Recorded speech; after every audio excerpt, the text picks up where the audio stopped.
Viņš limitu nerāda, viss skaņas kartas iztīrīja, viss tā. Tāks. Es tevi piesaku kā? Kā tu gribi? Nē, nav kā gribi. Jā. Mācītājs būs ok, ja? Jā, ir ok, jā. Okay. Tā.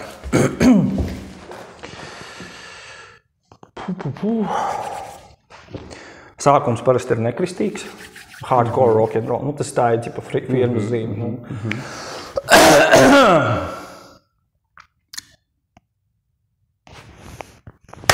Hardcore rock'n'roll. DJs Balīdžs vairs ir ar tevi. Ir kārtējā podkāsta epizode, kurā es neko šajā reizē nereklamēšu. Tāpēc, ka šī būs īpaša epizode ar īpašu cilvēku, ar mācītāju Alanu Parijānsu. Prieks būt šeit. Kā tev iet? Ļoti labi. Īstenībā dzīvē ir jāiet labi. Ja neiet labi, kaut kas nav kārtībā.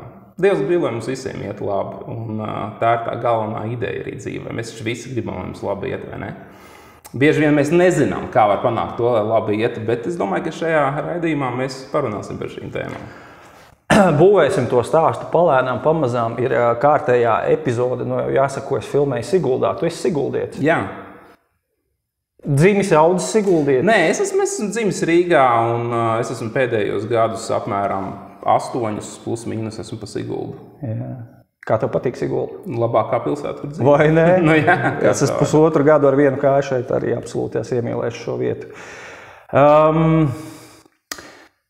Kā tad sākās tava dzīve Rīgā un kā bija dzīve līdz tam?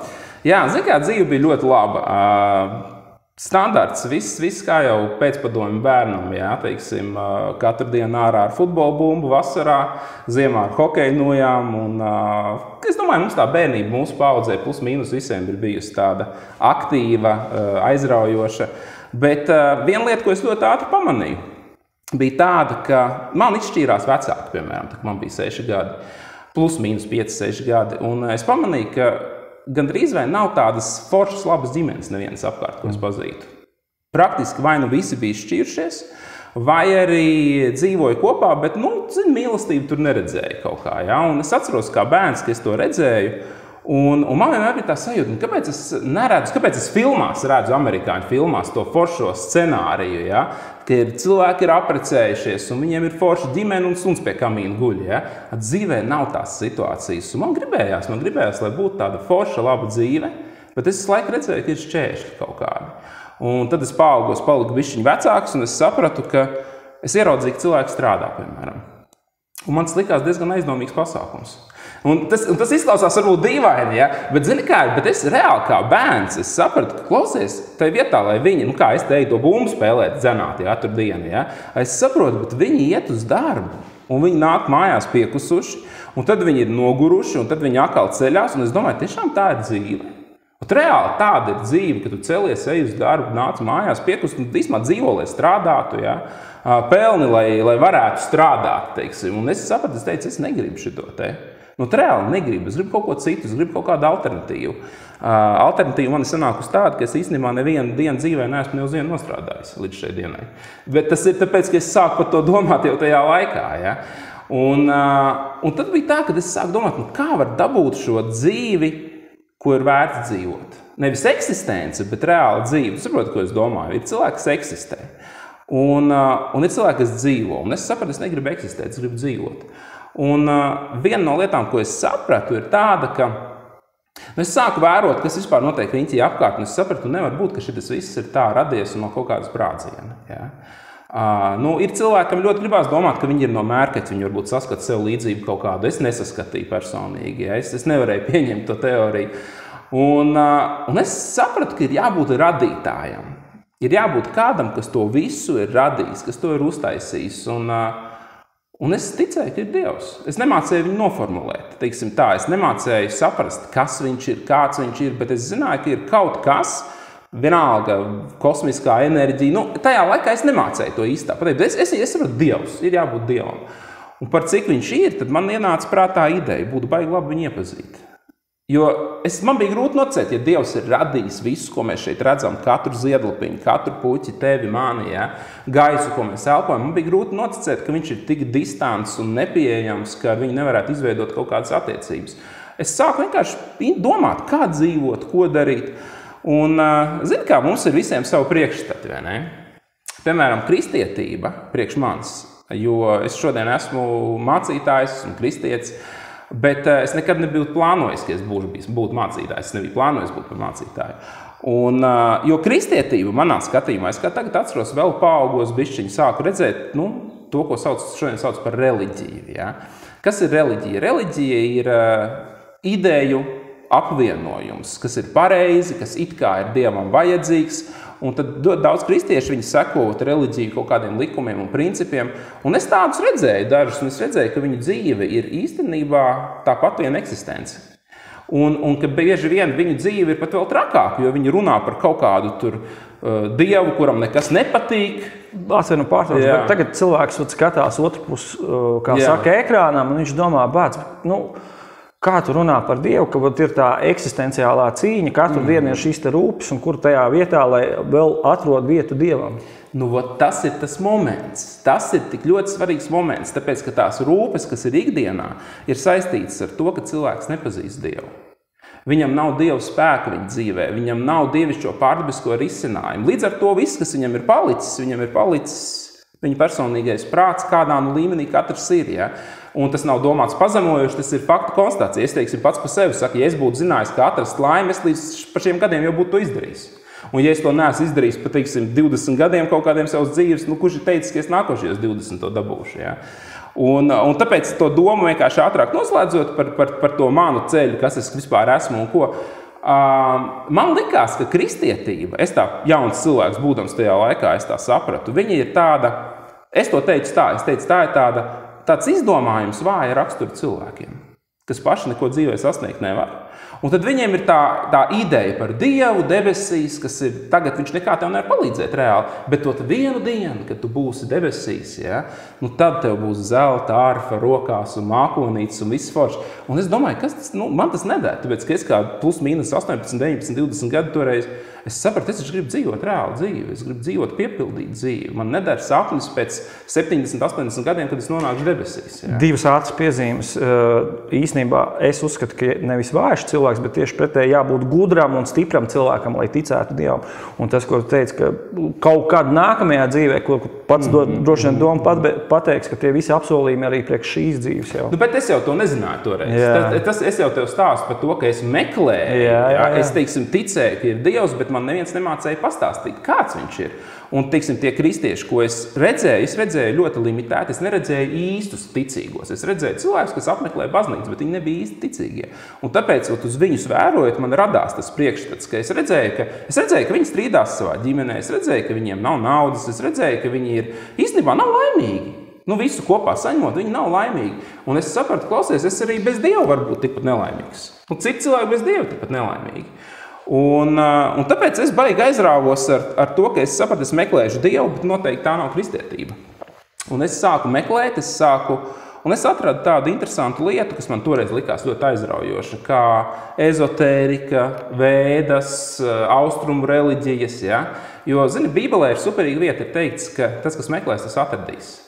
Un ļoti daudz cilvēku saka, kāpēc tu meklēji tur austrumu reliģijās? Tāpēc, ka es nezināju, kur meklēt. Meklēšanas ideja, ka tu nezini, kur tas stāv. Ja tu zini, tu ej un ņem. Ja, Bībelē teiks, kas meklēs, tas atradīs.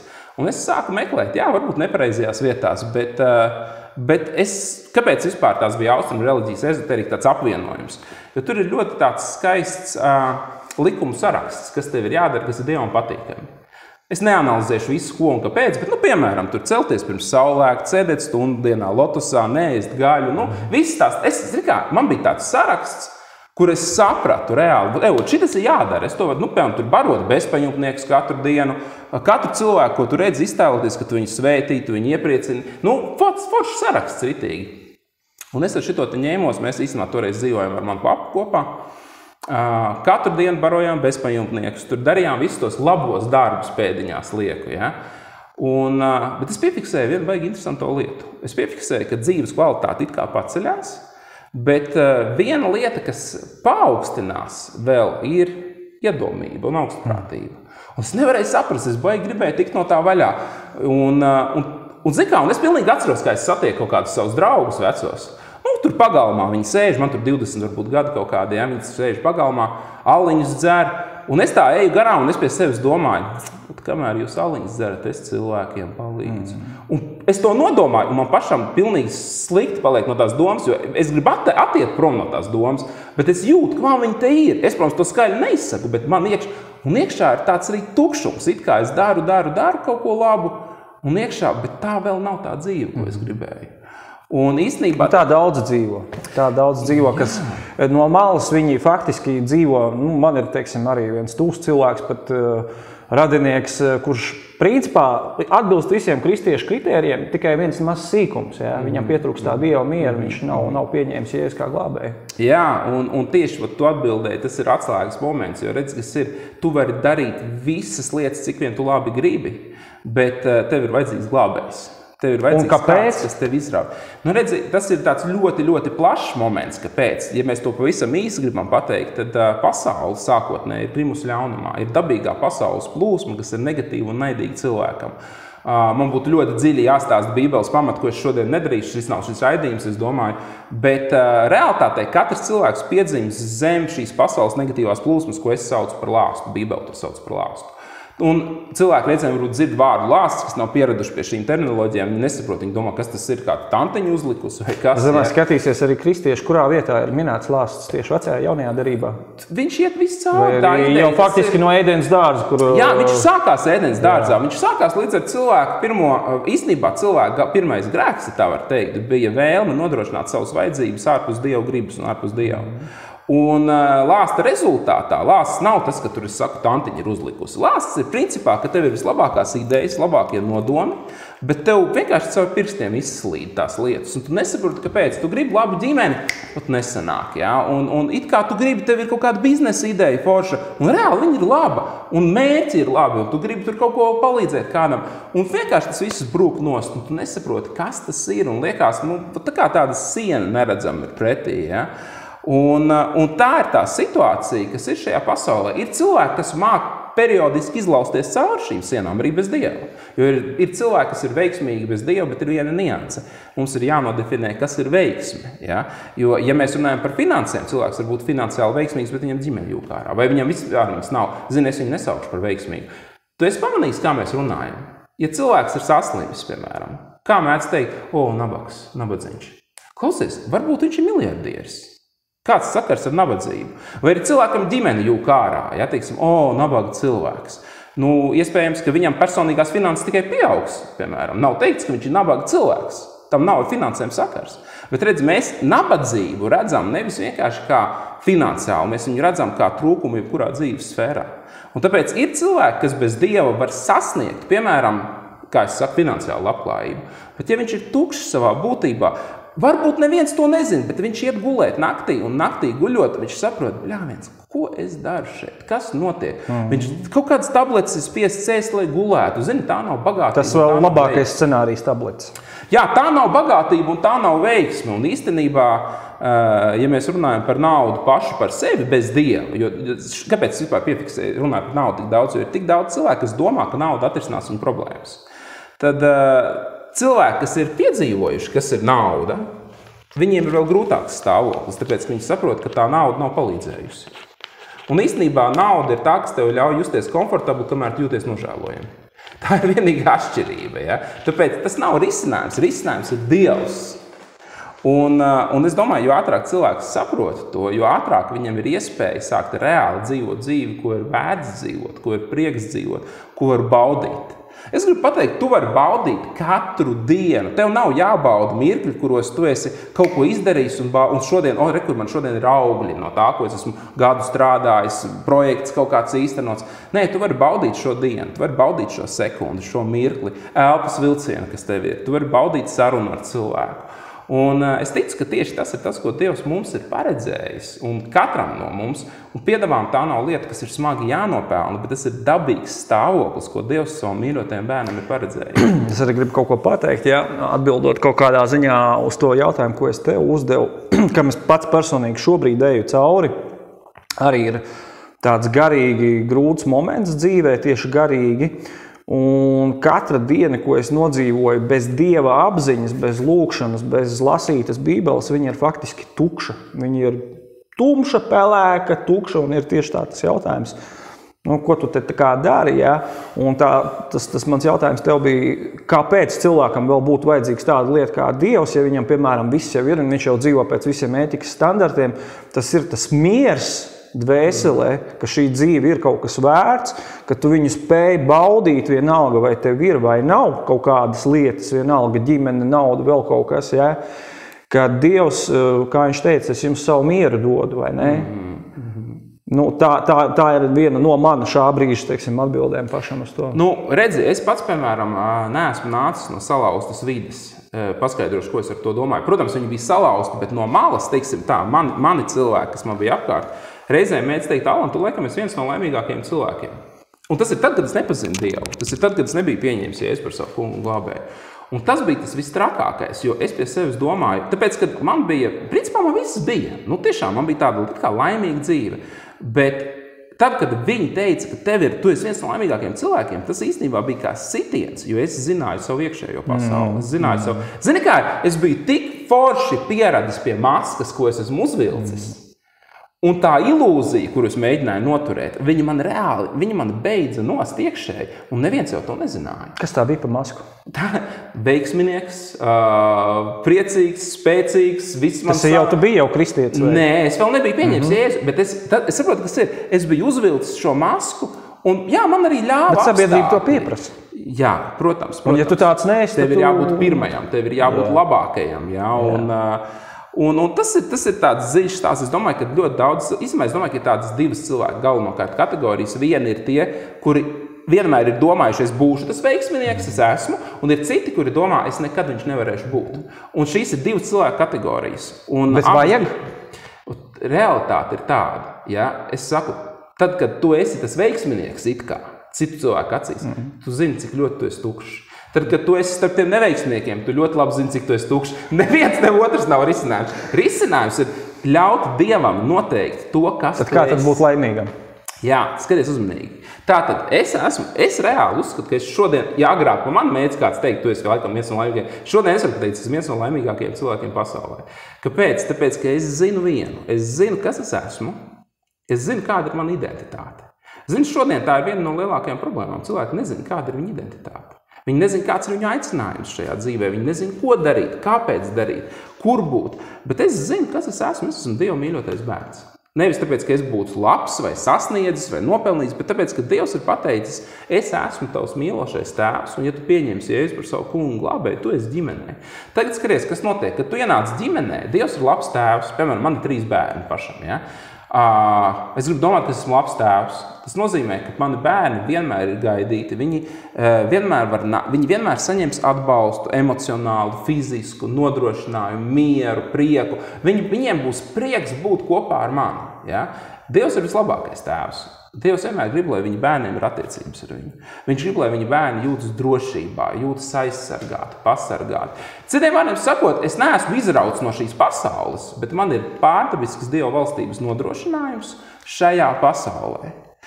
Piemēram, es atceros laiku, kad bija Covid, tas periods, un ļoti daudz cilvēku nezināja, ko iesākt. Ja? Kāpēc nezināju? Tāpēc, ka elementāri darba vietām netiek, taisās ciet biznesi, starptautiskie, vispār, visa pasaule apstājās tā, kā viņi bija pierasta. Ja? Un tik daudz cilvēku saka, es nezinu, ko darīt finansiāli. Un tagad iedomājies, reālā situācija ir tāda, ka mums 2,5 gadu nenotika klātienē dievkalpojumi. Ja? Mums tie bija vislabākie gadi no materiālā aspekta. Lai gan mums vispār mums nav iespēja dabūt, mums nav ienākumu teorētiski. Jums tas ir kam? Draudzē, kā draudzē. Bet ok, skaties, man personīgi, manai ģimenei personīgi. pilnīgi. Ja? Un ne tikai runa par mani, bet es atceros, ka es biju telpā ar plus mīnus, tur bija 30 cilvēki, apmēram, kas ir tādi mani draugi, kas ir visi ticīgie, visi no mūsu draudzes arī. Un mēs tur, un tas ir tāds Covid jau otrā puse jau apmēram, ja? Tur varbūt vidus. Un es vienkārši saku, kā tev iet? Un man cilvēks saka, piemēram uzņēmējs, ja viņš saka, zini, šis ir finansiāli pats labākais gads, kāds man dzīvē bijis. Es tur pieeju klāt otram, es saku, kā tev iet? Viņš saka, zini, 12 gados labākais gads finansiāli un visiem šitādas situācijas. Un es tagad pēkšņi apstājos, es saku, hei, davai bišķiņ parunājam, es saku, pievērsīšu uzmanību. Es saku, vai nav dīvaini, kad laikā, kad cilvēki nezin, ko iesākt pasaulē, šajā telpā ir apmēram 30 cilvēki, kas visi saka, man ir vai labākais, vai 10 gadu laikā labākais, vai viens no vislabākajiem gadiem. Naudas ir tik daudz kā nekad. Jā, tur tā lieta, un saproti, tam nav nekāda loģiska pamatojuma. Tam nav loģiska pamats. Nav tāpēc, ka tajā telpā ir gudrāki cilvēki, bet zini, kāda ir atšķirība? Tie cilvēki, kas tic Dievam, kuram ir pārdabiski risinājumi. Viņi tic Dievam, kurš var ienākt ar savu spēku, varenību, atvērt durvis tur, kur durvi nav, atvērt iespējas tur, kur iespēju nav. Ja? Un tagad es aizskāru varbūt atkal jau to finansiālo pusi, bet es uzreiz gribu pateikt, finansiāla puse ir tikai Bībele to sauc par piemetamo daļu īstajai. Kas ir piemetamā daļa? Piemetamā daļa ir garšviela. Mums visiem nepatīk, es domāju, labas garšvielas. Ja? Bet klausies, ja es tev uzlikšu, ja tev būs šafrāns un tur sāls un tāds un šitāds un trifels, bet tev nav neviena reāla ēdiena, tu taču nevari to baudīt. Tev nav, tu aizies bojā agri vai vēl, ja tas ir vienīgais, kas tev ir. Tev ir vajadzīgs pamats. Un pamats ir šis miers, pamats ir šīs attiecības ar Dievu, kas rada šo iekšējo mieru, iekšējo stāju, iekšējo pārliecību. Starp citu, brīvību no tā, ka tu esi neatkarīgs no cilvēku viedokļa. Tik daudz cilvēku dzīvo bailēs no tā, ko par mani padomās. Bet ar Dievu man, piemēram, nav baiļu, ko padomās par to, ka es esmu uzaicinājis mācītāju. Man nav. Es to daru ar prieku. Jā, tas ir, zini kā, bet īstenībā atkal tie ir tādi stereotipi, ja? Principā, kāpēc, lai vispār būtu baili, ja mēs tā ņemam, bet tā ir realitāte. Cilvēki klausās varbūt un ir, kas pie sevis domā, jā, es arī ticu Dievam, bet man ir grūti par to runāt, piemēram. Es teikšu tā, varbūt tu vienkārši vēl neesi piedzīvojis, ko reāli ar Dievu var izdarīt un kāda var būt dzīve ar Dievu. Jo es domāju, cilvēki tiešām, skaties, vai tu kautrētos, ja tev būtu reāls risinājums priekš cilvēka? Tāds, ka tu zini, viņš 100% strādā. Atkal varam paņemt tās pašas finanses kā piemēru. Ja cilvēks ir parādos un tu zini, ka tas ir tavs draugs, un tu vari aiziet un nomaksāt viņam to parādu. Vai tiešām tu kautrētos, iet pie viņa un teikt, klausies, zini, es varu tev palīdzēt. Ja? Alan, ja tu pats nebūtu vilcis uz tām finansēm, es neietu šito ceļu, bet tagad es gribu tomēr, redzi, man ir ļoti daudz cilvēki teikuši, kuriem es esmu pats sludinājis arī aktīvi. Kristietība ir nenormālais biznes. Tad, kad man sūdīja, es arī kļūšu par mācītāju, uztaisīšu draudzi un būšu, ja ne miljonārs, tad ļoti bagāts. Ko tu vari atbildēt šiem cilvēkiem? Vai tu esi pats tāds, vai tu pazīsti tādus, kas izmanto to matkārīgiem nolūkiem? Es domāju, ka cilvēki ir visās sfērās dažādi. Jā. Es domāju, ka nevis sfēra, bet cilvēks ir noteicošais. Un atkal jau saproti, kas ir, ja cilvēks paņems vienkārši Bībeli rokās un sāks viņu lasīt, bet nevis no tāda aspekta, ka es zinu, kas viņai ir teikts, bet vienkārši sāks lasīt viņu, kāda viņa ir. Ja? Viņš neizbēgami ieraudzīs to, ka bagātība ir Dieva ideja. Viņa vienmēr ir bijusi, vienmēr būs, tā nav mūsu ideja. Pirmais, kas nāk prātā, ķēniņš Zālamans. Jā, piemēram, jā. Bet es pateikšu savādāk, jebkurš Dieva ķēniņš, kas ir bijis, jebkurš Dieva cilvēks, viņi visi ir bijuši neaprakstām bagāti. Un ir reti kaut kādi izņēmumi, ir cilvēki, kas izvēlējās, Jānis Kristītājs, piemēram, izvēlējās staigāt kamieļu ādās un diezgan episki. Jā, bet tā bija viņa tāda izvēle, un viņš arī radikāli atšķīrās, starp citu, no visiem jāatzīst. Jā, tā nebija norma, tas bija kaut kas tāds ārpus absolūti kārtas. Tāpēc bet askēze pēc tam gadsimtiem ir daudz, kur bijusi populārs. Ir atšķirības starp reliģiju un ticību. Redzi, tu pieminēji vārdu askēze. Ja? Ir ļoti interesants moments. Jāņa 10:10 raksturiet Bībelē. Jēzus saka, es esmu atnācis, lai tev būtu dzīvība un pārpilnība. Un, piemēram, ir kāds cilvēks, kurš saka, nē, es tā neredzu, es tā negribu. Es gribu, piemēram, dzīvot uz maizes un ūdens. Un to var darīt. bet nesaka, ka tas ir tas, ko Dievs tev ir līdzis darīt. Un es domāju, ka viena no lietām, kas īstenībā šodien atgrūž jaunus cilvēkus no ticības, ir tas, ka viņiem ticība asociējās ar to, ka bet taču visa dzīve apstāsies tultās. Ja? Tas tā kā, klausies, man savā laikā, es atceros, es pieņēmu Jēzus savai vecmamai stāstīja. Viņai uz to momentu bija, cik tur 70 kaut kādi, tur 5 gadi varbūt, ja? Un es viņai stāstu, un viņa saka, bet ko tad tu gribi, lai es sēžu tikai ar bībeli svecēs, un ko tur, jā, un bībeli lasu sveču gaismā. Saprot, viņai tā doma, es dzīvot gribu. Es viņai saku, nē, kāds sakars tev vispār pat, man dzīve ir tik ļoti piepildīta. Kad es neticēju Dievam, es nevarēju ne tuvu izdarīt to, ko es šodien daru. Man ir viņa ļoti, ļoti piepildīta ar aizraujošām lietām. Mēs braukājam pa pasauli, mēs darām lietas, mēs aizraujošas sporta veidus spēlējam. Viss iespējams. Man ļoti patīk golfs, piemēram. Ja? Man ļoti patīk ar wakeboard braukāt, kalnu slēpošana, ja? Un izmēt tenis. Ļoti daudz kas. Ja? Teiksim, tā dzīve ir... Skaties, tad, kad tu dzīvo, nevis eksistē. Te ir tas moments. Agrāk es biju spiests eksistēt. Es nevarēju dzīvot. Ja? Šodien es varu dzīvot.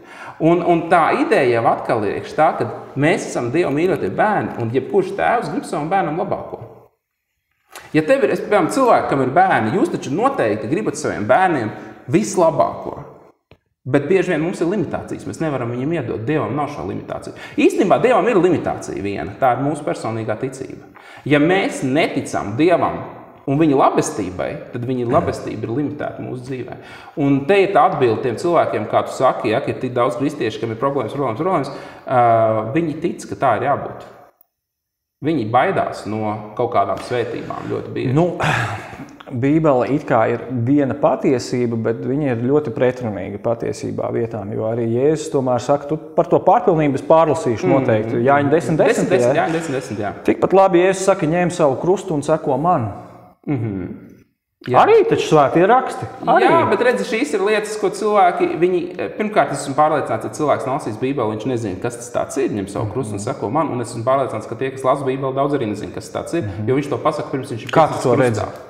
Viņš to pasaka, pirms viņš ir piesists krustā, un viņiem vispār nav nekāda koncepta par to, ko tas nozīmē. Viņi vispār nesaprot, ko viņš runā. Un realitāte ir tāda, ka, lai kas tas būtu, tu seko man. Tu seko man neatkarīgi ne no kā. Un es varu pateikt uzreiz, ka tā ticības dzīve, es šobrīd runāju par tiem jau rezultātiem, kas viņai ir. Ja? Un man arī reizēm cilvēki saka, jā, tev ir baigi viegli runāt, jo tev jau viss šitā te notiek. Ja? Bet īstenībā, tad, kad cilvēki uz mani skatās šodien, viņi, piemēram, neredz tos 8 gadus, kas ir bijušas attiecības viens pret viens ar Dievu, kur ir bijuši ļoti forši, aizraujoši un interesanti, bet man ir bijis šis iekšējais miers, man ir bijis, viss jau ir forši, bet es fiziski nebūtu varējis uzrādīt tās lietas, par kurām es ticēju tajā laikā. Viņas prasa reizēm laiku. Ja? Ir lietas, man ir... Dievs neatbild šitā. Ir, kad atbild tā, bet man ir bijušas lietas, par kurām esmu ticējis 8 gadus, piemēram. Un šodien viņas man ir. Bet es esmu 8 gadus par viņām ticējis. Ir bijušas lietas, par kurām... Ko tu atbildēsi atkal tiem, kas pateiks, ka tā ir metafizika? Es atbildēšu, ka... Pirmais mans jautājums būs, vai tu vispār zini, ko tas nozīmē? Tas būs mans pirmais jautājums, jo cilvēkiem ļoti patīk izmērtāt frāzes. Es esmu šīs lietas studējis, bet es tavā vietā ātri varu atbildēt, un tu vari atkal pa savam atbildēt. Jā. Metafiziskās lietas, ko es arī tavos dievkalpojumos esmu dzirdējis, ko es tāpatās priekš sevis agrāk jau savā prātā esmu atrisinājis, tas viss patiesībā ir Bībelē balstīts. Protams, jā. Redz, kas ir jāsaprot, ka viss šajā pasaulē ir Dieva radīts. Ja? Un īstenībā tas, ko cilvēki mēdz dēvēt par pārdabisko ārpus Dieva, ja, teiksim, metafizika, tu teici, ja, es teikšu tā, lietas, vizualizācija, ārpus trešās dimensijas, ja, jebkas, kas ir ārpus trešās dimensijas, kas ir ezotēriski pieskaņa, tam ir, tas nav nekas cits kā Dieva valstības likumi, kurus cilvēki izrauj no kontekstu, bieži vien viņi nezin, ka tie ir Dieva valstības astroloģija, likumi. Jā. Bībele tos sauc par zemes pirmsspēkiem, un Bībelē ir ļoti interesanta lieta. Ir teikts, tagad, kad tu esi pieņēmis Jēzus, ka tu esi glābts, viņš saka, ko tad tu vēl skaties uz bezspēcīgiem zemes pirmsspēkiem? Jo viņi nav bezspēcīgi, viņi ļoti spēcīgi, bet Dieva priekšā viņi ir niecība. Un es ar citu rekordu es tev izstāstīšu stāstu, jo tas ir tas moments, kāpēc īstenībā es reāli noticēju Dievam. Tas ir saistīts tieši ar šo principu, jo tad, kad es biju, atgriežamies bišķiņā apakaļ, es biju kaut kāds 2,5 gadus tajās vēdās, ja? Nosauksim to tā. Tas bija apvienojums, patiesībā, vienkārši, lai vieglāk runāt. Zini ko? Tur ir pārdabiskais. Viņš tur ir iekšā, viņš tur ir paredzēts. Un es reāli redzēju pārdabisko, es zināju, kā tas strādā, es to meklēju. Bet tas nebija dievišķais, tā ir atšķirība. Un tās sfēras vismaz diezgan bīstams, tāpēc, kad viņas ir, teiksim tā, ja tu ej garīgajā sfērā bez aizsardzības un nezini, ko tu dari, viņas var būt diezgan bīstams. Tāpat laikā, kas notika? Mans paps, ar ko es dzīvoju toreiz kopā, pēkšņi saslima. Es nezinu īsti, mēs tā arī nezinām, kas viņam bija. Ārsti nemācēja pateikt, kas viņam bija, ja? Bet rezultāts bija tāds, ka viņš no fitness trenera, kas kādreiz bija bijis, tajā laikā viņš vairs nebija, bet kādreiz viņš bija bijis, viņš bija tiešām būdīgs cilvēks. Viņš apmēram 2 nedēļās pazaudēja svaru tā, ka es izmēru krekliskavas pakaramā karājās. Ja? Organisms neko nevar pieņemt, nepieņem ēdienu, nepieņem barību. Un ziko, mēs taču tagad iedomājamies, mēs tur tos 2 pirms tam gadus, mēs katru dienu barojam tos bezpajumtniekus un piedāvām, ko nozīmē saskaņā ar vēdām, ja tu nevari dot zemāku ēdienu par to, ko tu ēd pats. Tas nozīmē, mums bezpajumtnieki ēda ar rokām ceptu bezraugu maizi, ar gijas viestu. Saprāt, to viņi ēda. Ja? Kas tas tāds ir? Kas tā pa organizācija? Es saku, nav organizācijas nekādas. Ja? Vienkārši mēs tā darām. Un zikā, es atceros to sajūtu, un mums likās, ja vispār kāds ir cienīgs dabūt dziedināšanu, tad tiesam mēs. Bet no Dieva tu neko nevar nopelnīt. Mēs to toreiz nezinājām. Jo mums likās, mēs tik daudz varam uzrādīt. Tu arī mūsdienās turpini palīdzēt nabagākiem? Protams, jā, bet ne tādā veidā. Tāpēc, ka es esmu sapratis to, ka man nav problēmas palīdzēt cilvēkam ar finansēm vai kaut ko tādu, bet realitātē tas, kas viņam ir vajadzīgs Dieva vārds.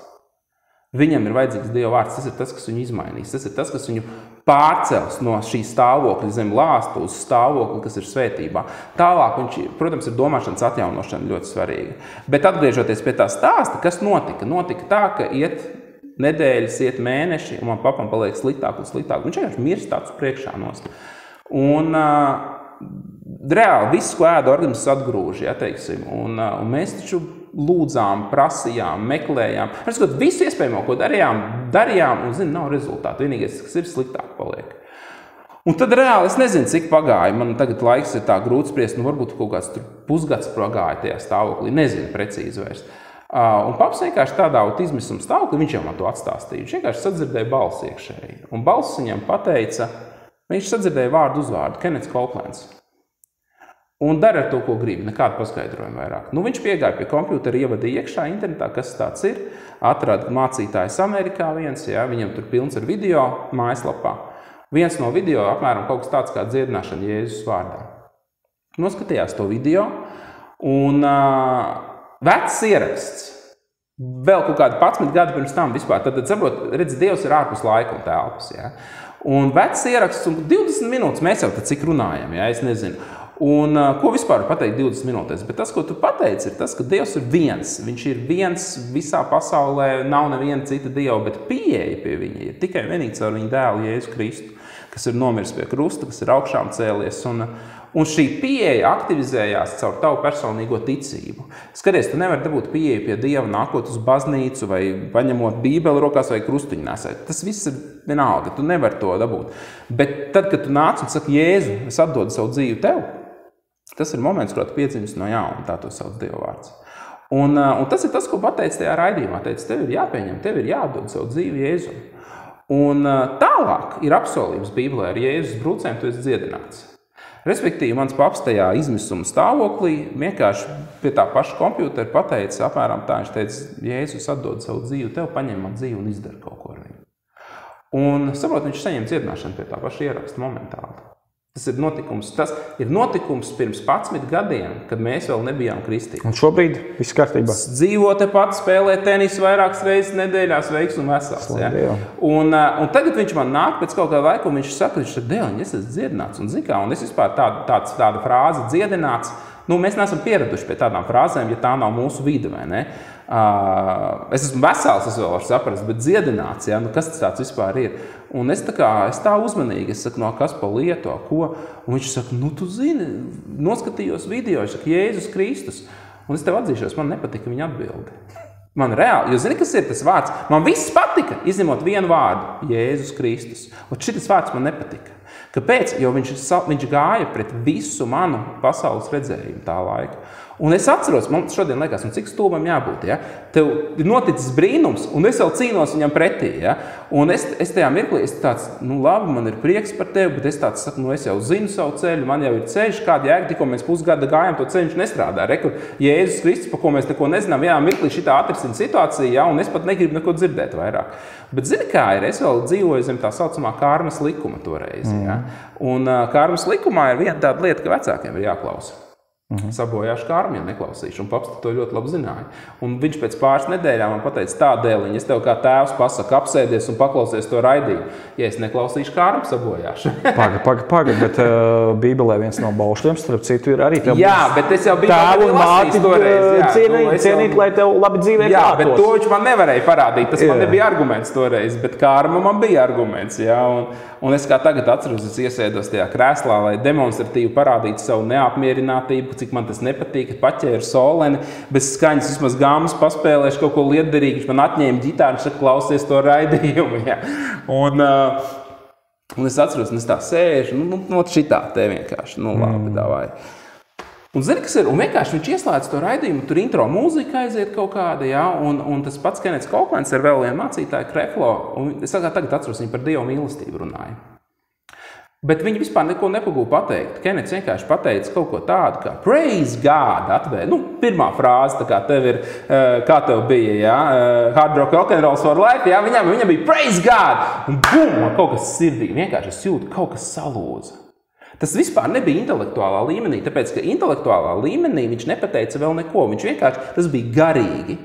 Un es sapratu, šeit ir visas atbildes, ko es jebkad dzīvē esmu meklējis, ko es jebkad esmu meklējis. Un te viņas ir.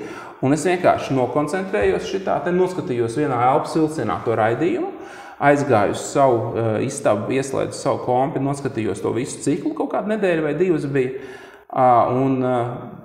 Un mans dabīgais stāvoklis bija vienkārši pateicis, es teicu tā, Jēzu, es teicu, ja dziedināšana ir viens no taviem apsolījumiem, un viņš reāli strādā. Es teicu, es nekad dzīvē nenomierināšos, ka es neredzēšu visus tavus pārējos apsolījumus savā dzīvē. Tā ir viena lieta, otrkārt, es atsakos no visa, kas manā dzīvē ir, ko es esmu sasniedzis, domāju, ko es esmu it kā sapratis. Es atdodu savu dzīvi tev, kas pieder pilnībā, vienkārši māci mani, vienkārši izdari kaut ko ar manu dzīvi. Un kopš tās dienas īstenībā es sāku, es domāju, 5-6 stundas dienā apmēram klausīties dievkalpojumus, lasīt Bībeli. Tāpēc es sapratu, ka tā ir jauna pasaule, par ko es neko nezinu. Un es sapratu, ja es gribu tos apsolījumus, kas ir Bībelē, es nezināju toreiz, es domāju, 11 atradīsies, viņi ir pie 7000 apmēram Bībelē apsolījumi. Un es sapratu vienu lietu, ja es viņus gribu redzēt savā dzīvē, tad sēžot divānā un skatoties seriālus, es viņus nedabūšu. Un tāpēc es sapratu, es gribu iepazīt Dievu. Un īstenībā es līdz šai pašai dienai neesmu šo pieeju īpaši mainījis, tāpēc, ka ir pa vidu bijuši notikumi, kur man ir piedzimuši bērni, man ir 3 bērni, ir kaut kāds laiks, varbūt bijis, kad es neesmu varējis tik daudz laika veltīt tām lietām, bet, piemēram, šodien es esmu pilnīgi apakaļ tajā, ja? Jo es saprotu, ka Bībelē ir teicis, mana tauta iet bojā atziņas trūkuma dēļ, nav zināšanas, nav atziņas. Un atziņa nav kaut kas tāds, ko tu iegūsti vienreizēji. Atziņa ir kā pamats, uz kuru tu audzē augstāk, tālāk un tālāk. Un, piemēram, ir cilvēki, kas zina, ka Jēzus ir mans dzīves kungs un glābējs, bet viņiem nav atziņas par to pašu dziedināšanu, piemēram. Viņš nevar īsti dabūt veselību. Viņam nav atziņas par tām pašām finansēm, ko mēs runājam. Viņam nav variantu. Redz, mēs šodien esam satikušies zīmīgā dienā. Sveiciens valsts svētkos. Paldies. Dievs svētī Latviju, 4. maijs. Jā. Un redz, tu tautu pieminēji, tad kā tad ir mums ar tā lūkšana Dievs svētī Latviju, kas ir mūsu himna? Tad Latvija ir Dievs svētīta zeme. Es domāju, ka viss ir Dievs svētīts. Nav neviena reģiona, kas nebūtu Dievs svētīts, jo Dievs ir radījis šo pasauli. Ir jautājums, kādā pakāpē cilvēks apzinās to, ka viņš ir svētīts un kā viņš reaģē uz to, ka viņš ir svētīts. Jo saprot, kas ir, ja cilvēks, lai gan viņš ir svētīts, dara visu ar pieri sienā skrien un visu pretēji dara, ja, tad Dievs neatņem nevienam brīvo gribu. Īstenībā tas ir moments, kāpēc man reizēm cilvēks saka, ja jau Dievs ir tik labs, kāpēc ir tik daudz problēmas? Tāpēc, ka ir brīva griba cilvēkiem. Viņš savā labes, skaties, ja tā nav mīlestība, ja tevi savažo un pasaka, tu darīsi tā un tev patiks. Ja, tā nav reāla mīlestība. Mīlestība dod brīvību izvēlēties. Un Dievs katram no mums dod brīvu gribu. Īstenībā Bībelē ir rakstīts, es šodien piesaucu debesis un zemi kā liecinieks šai dienai, ka es tavā priekšā lieku izvēli, dzīvību un nāvi, svētību un lasts. Mūzes 5. grāmata, 28. nodaļa, 19. pāns. 30. nodaļa, 19. pāns. Saprot, vēlreiz lūdzu atkārto? Mūzes 5. grāmata, 30. nodaļa, 19. pāns. Ja es šodien piesaucu debesis un zemi kā liecinieku šai dienai, ka es tevā priekšā nolieku izvēli, dzīvību un nāve, svētība un lasts. Es tev dodu izvēli. Un tālāk tev ir šī brīvā griba. Redzi, izvēle pirmkārt sākās tad, kad tu zini, ka tev viņi ir. Otrkārt, tev ir jāsaprot, kā, jo mēs jau visi varam pateikt, protams, es izvēlos svētību, bet tur ir tālāk apakšpunkti, ko mēs izvēlamies. Piemēram, ja es izvēlos svētību, man ir jāizvēlās rīkoties saskaņā ar sēšanas un pļaušanas likumu. Bībelē eksistē sēšanas un pļaušanas likums. Man liekas, nevienmēr visi cilvēki uzreiz izvēlas svētību, tāpēc jau ir vecais stāsts par ēdienas dārzu un ābolu, par kārdinājumu. Bieži cilvēkam gribās iet kārdinājumā, un tas kārdinājums, tas ābols ir saldāks par to svētības ceļu. Tas ir tāpēc, ka viņš nav ieraudzījis savu reālu izvēli. Skaties, ja tavā priekšā ir tikai sapūši āboli, un tev saka izvēlies, tev īsti nav starp ko izvēlēties, tu neredzi. Tad, kad cilvēks saka, es esmu dzirdējis šīs teorijas, cilvēks saka, es negribu debesīs, tur ir garlaicīgi, es labāk ellē, tur būs interesantāk, tur mēs mauksim, ja? Un es domāju, nabaga cilvēciņš, ja? Tu neredzi izvēli, ja? Un man nekad nav arfas patikušas, piemēram, ja cilvēks saka, klausies uzmanīgi, kādas arfas debesīs nav arfas, debesīs ir īstā dzīve, debesīs. Un te ir tas moments tā reālā izvēle, ja tu redzi to grēku. Un te ir viena lieta, Dievs nekad tev neatņems neko, bet viņš tev iedos tik daudz kaut ko labāk. Kas tad ir tas, kas kaut ko atņem cilvēkam? Vēlns ir tas, kas atņem. Vēlns ir tas, jo citu tā pati raksturiet Jāņa 10.10, ko es tev teicu, es esmu atnācis, lai tev būtu dzīvība pārpilnība. Viņa pilnā versija skan šādi. Zaglis nāk vienīgi, lai zaktu, nogalinātu un nomaitātu, bet es esmu atnācis, lai tev būtu dzīvība un pārpilnība. Un īstenībā Jēzus ļoti labi vienā raksturietā ieliek šo atšķirību starp to, ko dara vēlns, un to, ko dara Dievs, kas nāk no Dieva. Un vēlns ir tas, kas vienmēr mēģina nozagt, atņemt. Un, zini, ļoti bieži veids, kā viņš atņem un nozog, ir tāds, ka viņš rada ilūziju par to, cik salds un labs ir šis grēks. Un īstenībā vārds grēks tulkojās kā aizšaut garām mērķim. Dievs ir nolicis mērķus, piemēram, Dievam ir mērķis priekš viņa bērniem. Viens no mērķiem ir attiecības ar viņu, kas rada mieru, prieku, labsajūtu, svētības apziņu, ja? Nodrošinājumu. Vēl viens mērķis ir skaista laba ģimene. Vēl viens mērķis ir veselība. Vēl viens mērķis ir aicinājums, kas rada piepildījumu no tā, ko tu dari dzīvē. Tie visi ir Dievam nospraustie mērķi. Ko dara grēks? Grēks saka, kāda tev ģimene? Tu vēl esi jauns. Papriecājies. Un katru reizi, ko dari, tu šauji garām mērķi, kas ir šīs attiecības ģimenē. Un rezultātā, piemēram, tu it kā baudi, to, ko vēlns ir piemetis kā to dzīvi, bet arvien lielāks un lielāks atkal tukšums. Ja? Un beigās cilvēks satopās, piemēram, salauzts 30, 40 gados, un viņš saprot, klausies, es esmu aizbaudījies tik tālu, ka man jau viss ir, mans laiks jau beidzies, un viss ir, un tagad es gribētu ģimenā, kāda vairs ģimenā, kā mēs pats esmu tāds vajadzīgs vairāk, ja? Kas man ir vajadzīgs vairāk, ja? No tā, tajā vidē vispār nav neviena, ko varētu ģimeni veidot, kuras esmu dzīvojis. Bībelē teica, slikta sabiedrība samaitā labu raksturu. Bet tā galvenā Kurā vietā? Tas ir Salmona pamācības, un tā doma ir tāda, ka īstenībā vide, kurā tu esi, viņa formē tevi, kāds tu esi. Tā vide, ja? Un tāpēc, ja mēs runājam par reālo ticību, tad atkal jau Bībele Romiešiem 10.17 ir teikts, ticība nāk no dzirdēšanas, dzirdēšana nāk no Dieva vārda. Atļauj man kaut ko iemest arī. Ar šito es pats personīgi cīnījies, redzu par to sabiedrību, ja? Es pats pamazām arī eju to ceļu, ka es tiešām izvēlos cilvēkus, ar kuriem es gribu pavadīt laiku, tā skaitā, piemēram, ar tevi šobrīd šajā reizē. Bet tad, kad es to savu ceļu sāku iet kristieša, es kaut kādā ziņā neatkāpos no cilvēkiem, kas iet pa kreisi.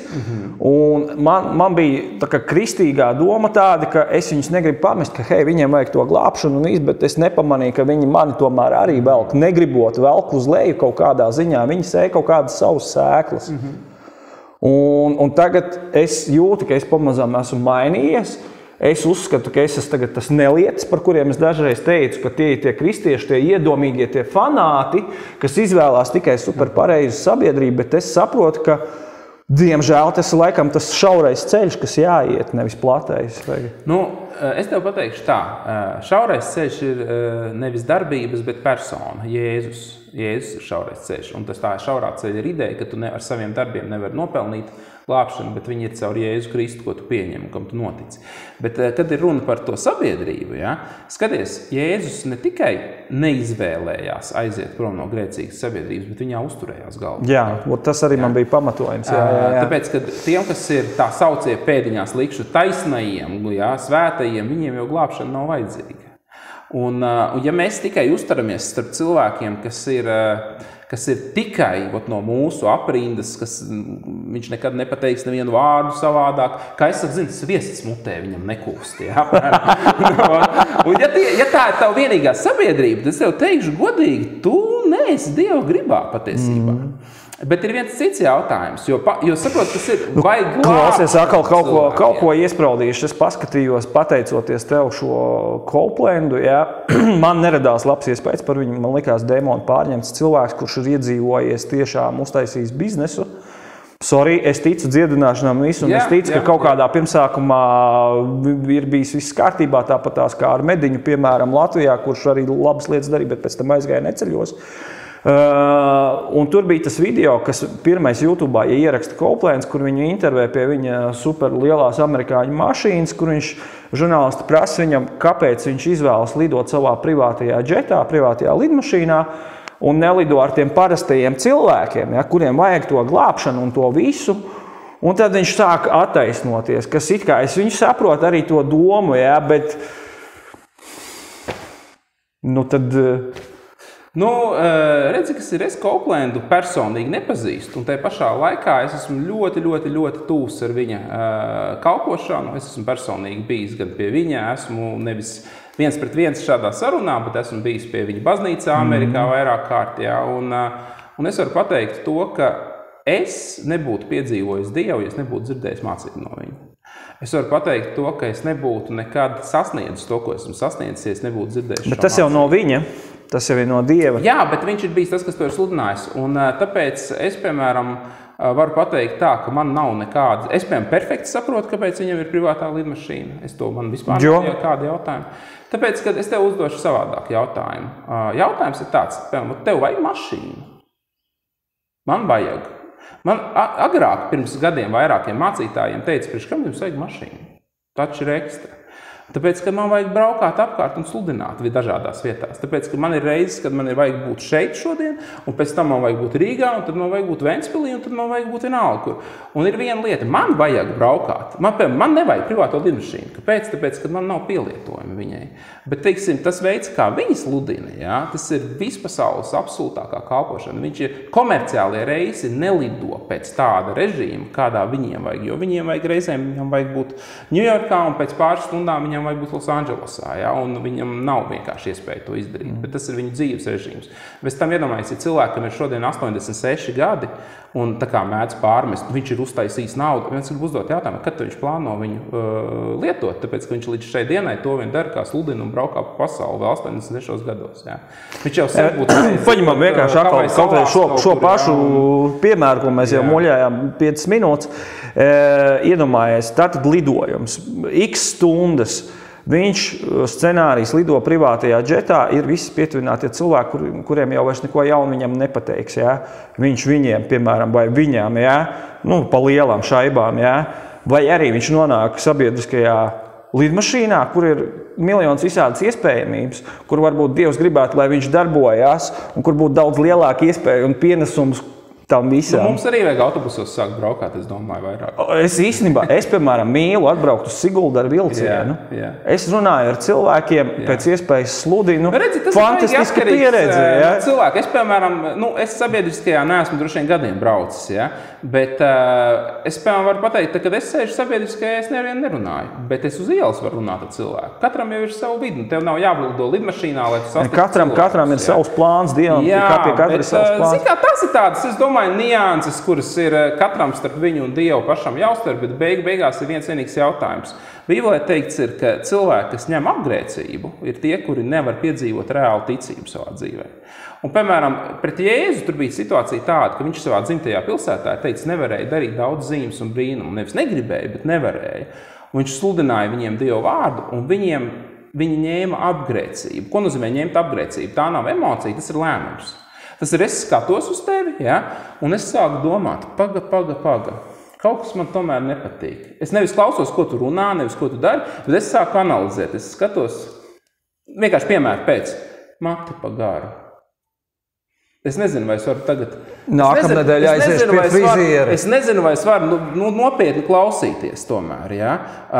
Pa jaunu, pa tādu, pa šitādu, ja? Kas tas par to rock'n'roll tur bija, ja? Un saprot, un kas notiek? Un es vairs neredzu. Kas tas par balīžu zvāru? Starp citu, zini, cik daudz mācītāji neatnāk uz raidījumu, kur nosaukums ir kanāla balīžu zvērs, ja? Bet skaties uzmanīgi. Bet ko es ar to gribu pateikt? Es domāju, tu esi vienīgais. Es nezinu, noteikti vēl kāds atnāk. Bet redzi, kas ir? Mums ir tie stereotipi, ja? Un, piemēram, Jēzus, viņu ideja bija kāda? Viņš ir no mūsu vidus. Viņš ir šitajā pilsētā, vai kaut kas labs šajā pilsētā var nākt no šīs pilsētas. Mēs zinām, mēs te paši esam, nevar nākt. Ja? Un beigās, kas ir? Viņi ņēma apgrēcību. Un tieši tāpat ir ar jebkuru Dievu cilvēku, ar jebkuru mācītāju. Sāksim ar to kļūdas, mēs visi pieļaujam, sāksim ar to. Nav neviena, kas nepieļaut kļūdas. Un, piemēram, skatoties uz mani, arī tu vari skatīties, vai kāds var skatīties, un var, piemēram, sākt domāt un sākt analizēt. Un var teikt, man kaut kas nepatīk, un viņš ņem apgrēcību. Kas nozīmē? Viņš vairs nedzird, ko es runāju. Ko tu pateiksi tiem, nav noslēgums, tu pats zini, ko varbūt tās citi, tie, kas jau ir kristieši, runā par tevi?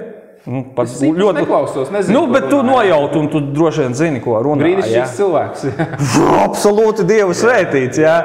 Bet, arī personīgi, kā es to redzējis, jā, tātad viss sākās, kā tu pats pieminēji, no Coplanda, tātad Amerika. Tātad harizmātiskais labklājības evaņģēlijs, jā. Angliski šis te, kā viņš... Prosperity, jā. Lūk, tad man nāk prātā televizors, nevis internets, 60. jau 70. vai kuri 90. gadi, kur ir apmaksāts raidlaiks televīzijā Amerikā, un tu zvani pa šo numuru, un tad tev notiks brīnums, un cilvēki zvani, un tur nāk miljoni, un beigās atklājas, ka tās ir daudz skrāpšanas bijušas un tādā garā. Cilvēkiem tiek solīts tieši tā bagātība, dziedināšanas, viss, ja. Es skatos vienkārši to kontekstu. Es nesaku par tevi, es pabeigšu domu arī par tevi. Un, ja tu to visu savelc kopā, visu to labdarības evaņģēliju, tad ir šis tas liekas, tā kā bišķīgi nostrādātas bloks it kā, jā. Es arī gribu ticēt visiem šiem labajiem apsolījumiem, bet man nepatīk personīgi, ka tiek pārāk spiests uz visu šo prosperity, jā. Un tas pats Coplanda arī, kur tev pirmais video izlec šitāds te, tu teici iedomība. Man tas izstījās pēc iedomības bišķīt, jā. Par tevi pabeidzot vienkārši, kā es tevi redzu, ka tu esi pēdējos gadus izaudzis un ka tev vairs tas nav galvenais un tev sprediķi viss ir pilnībā izmainījies un ka caur tevi tiešām tas svētais gars darbojās. Tavs komentārs par šo visu. Jā, vai mēs varam paskatīties uz vārdu labklājība? Izanalizēt viņa būtību, kas tas tāds ir? Tas ir saliktenis, ja? Kas ir no diviem vārdiem – labi klāties. Labklājība ir labi klāties. Vai tu zini, kā sauc kopā Dievu vārdu? Kā tas saucās Dievu vārds kopā, ko mēs sludinām? Evaņģēlijs, labā vēsts, jā, latiski labā vēsts, jā. Tad skaties, ja mēs runājam par labklājību, Jēzus atnāca, lai tev būtu dzīvība un pārpilnība, vispār glābšana, vārds glābšana ir grieķu vārds. Kāpēc saka grieķu? Jo grieķu valoda ir oriģināla valoda jaunajai derībai, ebreju ir vecajai. Vārds glābšana ir grieķu vārds sozo, kas tulkojās glābts atbrīvots, dziedināts, padarīts plaukstošs un zeļošs. Tas ir šī vārda tulkojums. Okay. Plaukstošs un zeļošs ir tas pats angļu vārds prosperity, ko tu pieminēji. Okay. Tas ir tieši šis vārds plaukt un zelt. Mums latviešiem nav viena vārda. Mēs izmantojam vārdu labu klājība. Ja? Principā labā vēsts ir vēsts par to, lai tev labi klātos. Ja mēs tikai paņemam vārdu būtību kopējo. Ja? Tagad atgriežoties pie jautājuma, kas ir tas, ko mēs visi gribam? Iekšēji. Mēs gribam, lai mums labi klājās. Mums ir savas idejas reizēm, kuras bieži vien ir bezdievīgas par to, kas man ir vajadzīgs, lai man labi klātos. Viens domā, man vajag jaunāko kaut kādu tur mašīnu, lai man labi klātos. No iPhone paļubomu. Jā, tu zinā, man nav jaunākā iPhone, jā, teiksim, man nekad vispār neviens iPhones nav bijis, es tāpat labi jūtos. Jā, bet ideja ir kāda, skaties, katram ir tā sava ilūzija.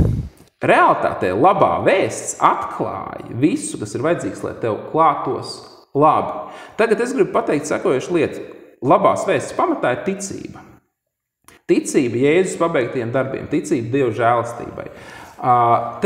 Vienīgais veids, kurā pielieto ticību, ir veidā, kas maina šīs pasaules negatīvos apstākļus. Citiem vārdiem sakot, ticība ir pārdabisks Dieva spēks, kas pārceļ Dievu garīgo realitāti uz fizisko pasauli. Tātad, ja es samierinos ar stāvokli, kurā es esmu, jebkuru stāvokli, tas ir moments, kurā es nevaru pielietot ticību. Bībelē ir teikts, taisnais dzīvos no savas ticības. Cilvēks dzīvos no ticības. Tava ticība tev ir palīdzējusi. Jā, bet ļoti daudziem cilvēkiem viņa ticība viņus iegāž. Tāpēc, ka viņi tic nevis labajai vēstībai, bet viņi tic tam, ka man vajag ciest šajā dzīvē. Un viņi turpina ciest. Viņi tic, ka man ir jābūt nabagam, un viņi dzīvo kā nabagi. Un Dievam īstenībā, Dieva acīs tu neesi mīļāks vai labāks ar to, kā tu tur dzīvo. Ja? Dievs tev mīl neaprakstām, bet Dievam kā mīlošam tēvam sāp sirds par viņa bērniem, kas nebauda viņa perfekto gribu. Tāpēc te ir tāds moments, redzi, visam ir kaut kādas, varbūt, galējības savas. Un, piemēram, ja man nāk cilvēks, un man ir bijušas situācijas, ka man nāk Bet vai tā labklājība un viss ir paredzēts pilnīgi visiem? Skaties, ja tev ir 3 bērni, ir viens no viņiem, kuram tu jau no sākuma izdomā, klausies, šitam vajag, lai viņš vairāk pacieš bišķi dzīvē. Tas ir mans jautājums, jā. Es par šo daudz domāju, jā. Ja es uzskatu tā, ka jebkurš labs tēvs, es tā uzskatu, saviem bērniem... Ko tad beigās viņš nav labs? Tāpēc, ka cilvēki, es nezinu, mirst, piemēram, Ukrainā tagad, jā? Jā, uzmanīgi. Atceries, ko es teicu par to brīvo izvēli un brīvo gribu. Jā. Mums katram ir brīva griba un brīva izvēle, un mūsu brīvā griba sākās ar to, vai mēs dzirdam, ko mums Dievs saka, vai mēs nedzirdam, ko viņš mums saka. Bet ir arī predestinācija. Tomēr, Nepiekrītu. Nepiekrīt? Absolūti. Pagaidā vecās derības pravietojumi, viss, kas notika jau pēc tam, tā tad ir predestinācija kaut kāda. Jā, bet ir ļoti svarīgas nianses, tāpēc, ka... Liktenis latviski. Jā, es saprotu. Redzi, kas ir. Šī, manuprāt, ir viena no bīstamākajām domām, kas ir kristietībā, jo viņa absolūti atņem brīvo gribu cilvēkam.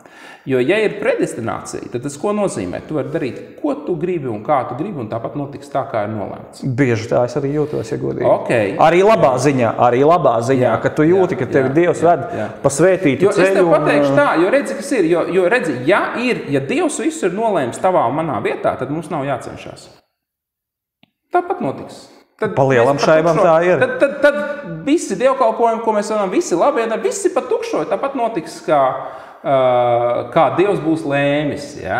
Bet redzi, tā Bībeles ideja, kas ir atsevišķi pagrieziena notikumi, kuri ir bijuši paredzēti, bet ja tu pastīsies, viņi nav tik daudz saistīti ar cilvēku, cik ar dievišķo laika punktu. Piemēram, kas ir vecās derības pravietojumi? Tie ir galvenokārt vērsti uz to, ko izdarīs Jēzus. Ka viņš atgriezīs apakaļ iespēju cilvēkam nākt pie Dieva tīri, bez šķēršļiem, bez limitācijām. Bet, kad ir runa par tevi un mani, tad mums ir dota izvēles iespēja. Bībelē ir teikts, padodies Dievam, stājies pretī vēlnam, viņš beigs no tevis. Tik daudz cilvēku tev vietā, lai stātos pretī. Zini, vēlns nenāk ar šiltīti. Misters Vēlns. Un dod tev vizīti, kā esmu ieradies zakt, nogalināt un nomaitāt. Nē, kā viņš nāk? Caur depresiju, caur sāpēm, caur bailēm, caur trūkumu, caur vājībām, caur atkarībām. Tas ir veids, kā nāk vēlns. Un Bībelē teikts, nevis lūdz Dievu, lai Dievs tev palīdz, bet nostājies viņam pretī Jēzus vārdā.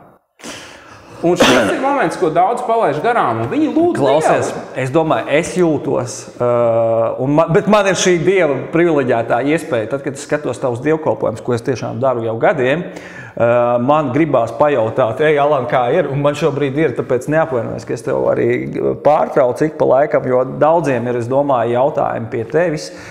Ko es tikko gribēju teikt šajā visā sakarā, par ko mēs runājam tikko?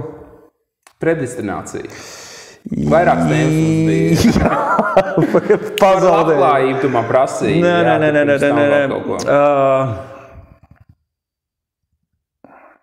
Ot, aizmirsu. Viss turpina, jā. Es atcerēšos. Tas sākotnējais jautājums bija tāds par to, kā cilvēki reaģē, ka viņi dzird par to vēsti par labklājību. Ja? Un es mēģināju stāstīt un skaidrot to, ka labklājība vienmēr ir bijusi Dieva ideja katram viņa bērnam. Neatkarīgi no vai tu esi piedzimis nabadzīgā vidē vai bagātā vidē, tam nav vispār nekāda sakara, tāpēc, ka Dievs tevi mīl neaprakstām. Viņš pirmkārt grib, lai tev ir šī īstā dzīve, kas ir tas iekšējais miers no attiecībām ar viņu, un tālāk, kas ir, Bībelē, runājot par naudu, ir ļoti interesanta raksturvieta. Ir teikts, ka nauda iznīcina muļķi. Neesi muļķis. Neesi muļķis. Kas tev padara par muļķi? Muļķi padara tas, ka tu pats esi tas, kas savā spēkā ej un visu zina un visu dara. Kas ir ar 10. tiesu, kas ir ar ko daudz mūsdienās? Tas nav jaunās derības princips, absolūti.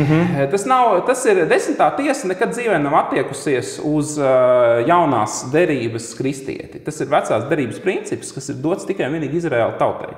Izraēla tautai bija 12 ciltis, no kurām viena bija Levija cilts, kas bija cilts, kurai skaitījās, ka nedrīkst būt īpašums, viņi nedrīkst strādāt, viņi nedrīkst darīt neko citu, kā tikai darboties Dieva lietās, kas ir apkalpot templī, lūkšanas, un viņiem citiem var sakot, tā bija vienīgā lieta, ar ko viņi nodarbojās. Un 11 atlikušās Izraēla ciltis bija tās, kas pienesa 10. tiesu dienā, no kā arī Levija cilts dzīvoja. Bet tā ir absolūti vienkārši vēsturiska lieta, kas ir, mums šodien ar to nav nekāda sakara. Tas, kas mums šodien ir, mums ir sēšanas un pļaušanas likums vai princips, kura ideja ir ļoti vienkārša. Ideja ir tāda, ka ir Bībelēs dalies visā labā ar to, kas tev māca Dieva vārdu. Tur nav teikts ar naudu, ar 10. tiesu, teikts visā labā. Labs novēlējums, lūkšana par cilvēku, tās visas ir labas lietas. Tas ir, kāpēc? Tāpēc, ka mana ideja tāda, piemēram, kāpēc es pats ziedoju, teiksim tā? Tāpēc, ka es esmu tik daudz saņēmis, un es apzinos, ka es ziedojot varu iesaistīties iekš tā, ko tas cilvēks dara.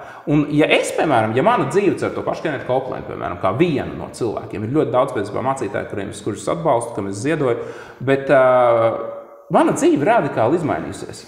Un es apzinos, ja mana dzīve, tad kāds cits var sadzirdēt to vēstu. Un es apzinos, ka viņam ir vajadzība kameras maksā vai vienalga mikrofoni maksā, laiks maksā, un es apzinos, man ir iespēja ņemt dalību tajā. Un Bībelē ir teikts par došanu, kad ir runa, jo redzi, 10. tiesa ir matemātisks princips, ja? Tajā nav ticības. Ticība, varbūt varētu teikt, kādam ir, bet realitātē tas ir likums. Dieva valstībā Dievs negrib, lai mēs dzīvojam pēc likumiem, bet pēc attiecībām. Un, protams, mēs varētu 24 stundas runāt pie šitā ātri, kāpēc es tev pajautāju, tāpēc, ka es redzu mūsdienās, tās ir diezgan populārs draudzes Rīgā sevišķi, kur diezgan uzmācīgi tiek prasīta tā 10. tiesa. Zini, kā es tev pateikšu? Es tev pateikšu tā.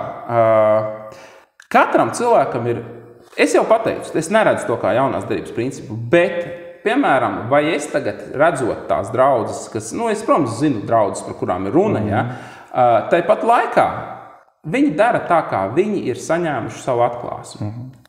Ja tu man būtu šo pašu jautājumu uzdevis pirms droši vien gadiem 7 par 10. tiesu, tad teiktu, jā, protams, 10. tiesa ir jaunās derības likums. Kāpēc? Jo es nebiju analizējis, nebiju saņēmis pats sev atklāsmi par to. Ir daudz cilvēku, kuri dara lietas automātiski. Bībelē teiks, mēs visi pieļaujam savu veidu kļūdas. Burtiski pāris nedēļas atpakaļ satika cilvēku, kas no tādas draudzes ir aizgājis, un tas faktiski viņu traumēs, un viņai tās attiecības ar Dievu vairs nav tik intensīvas tieši dēļ šī negatīvās. Jā, bet tāpat laikā es tev pateikšu arī to, ka tās draudzes, kurās, piemēram, vārds 10. tiesa, ir draudzes, kurās tāpat cilvēki atgriežas pie Dieva, piedzīvo Dievu, saņem dziedināšanas, viņu dzīves tiek tik radikāli. Bet pavelti jūs esat saņēmuši, pavelti dodiet, arī neredzi, ne jau pavēlti. Es saku, ja tu zini mani, tu pazīsti mani, tu zini, kāda ir mana attieksme, un mana attieksme ir ļoti vienkārši. Ja tu gribi, tu dodi, es esmu publiski teicis, mūsu draudzes diekalpojumos ieejas biļetes nav. Ja, un tā ir mana nostāja. Ja, bet mācītājiem arī kaut kā jānokļūst, tas benzīns jāielē, kaut kas arī jāpēda, kaut kāds laiks jāvelk sagatavoties prediķim un tādā garā. Protams, fair enough. Jā, un es domāju, ka šeit runa ir atkal par manu personīgo ticību. Tāpēc, kad mēs zinām, ka ir cilvēki, kas ir, viņi baidās no tās pašas labklājības, kā tu teici. Zini, Dievs tev neapgrūtinās ar to, no kā tu baidies. Vai tu vēl kaut ko, vai tev ir vēl kāda ienākuma avoti bez mācītāja, teiksim, tā pienākuma? Nē, nav. Jā. Nav. Tev pietiek ar to, kas... Man nevis pietiek, bet ir liels pārpalikums. Skaisti. Slavu Dievam, skaisti.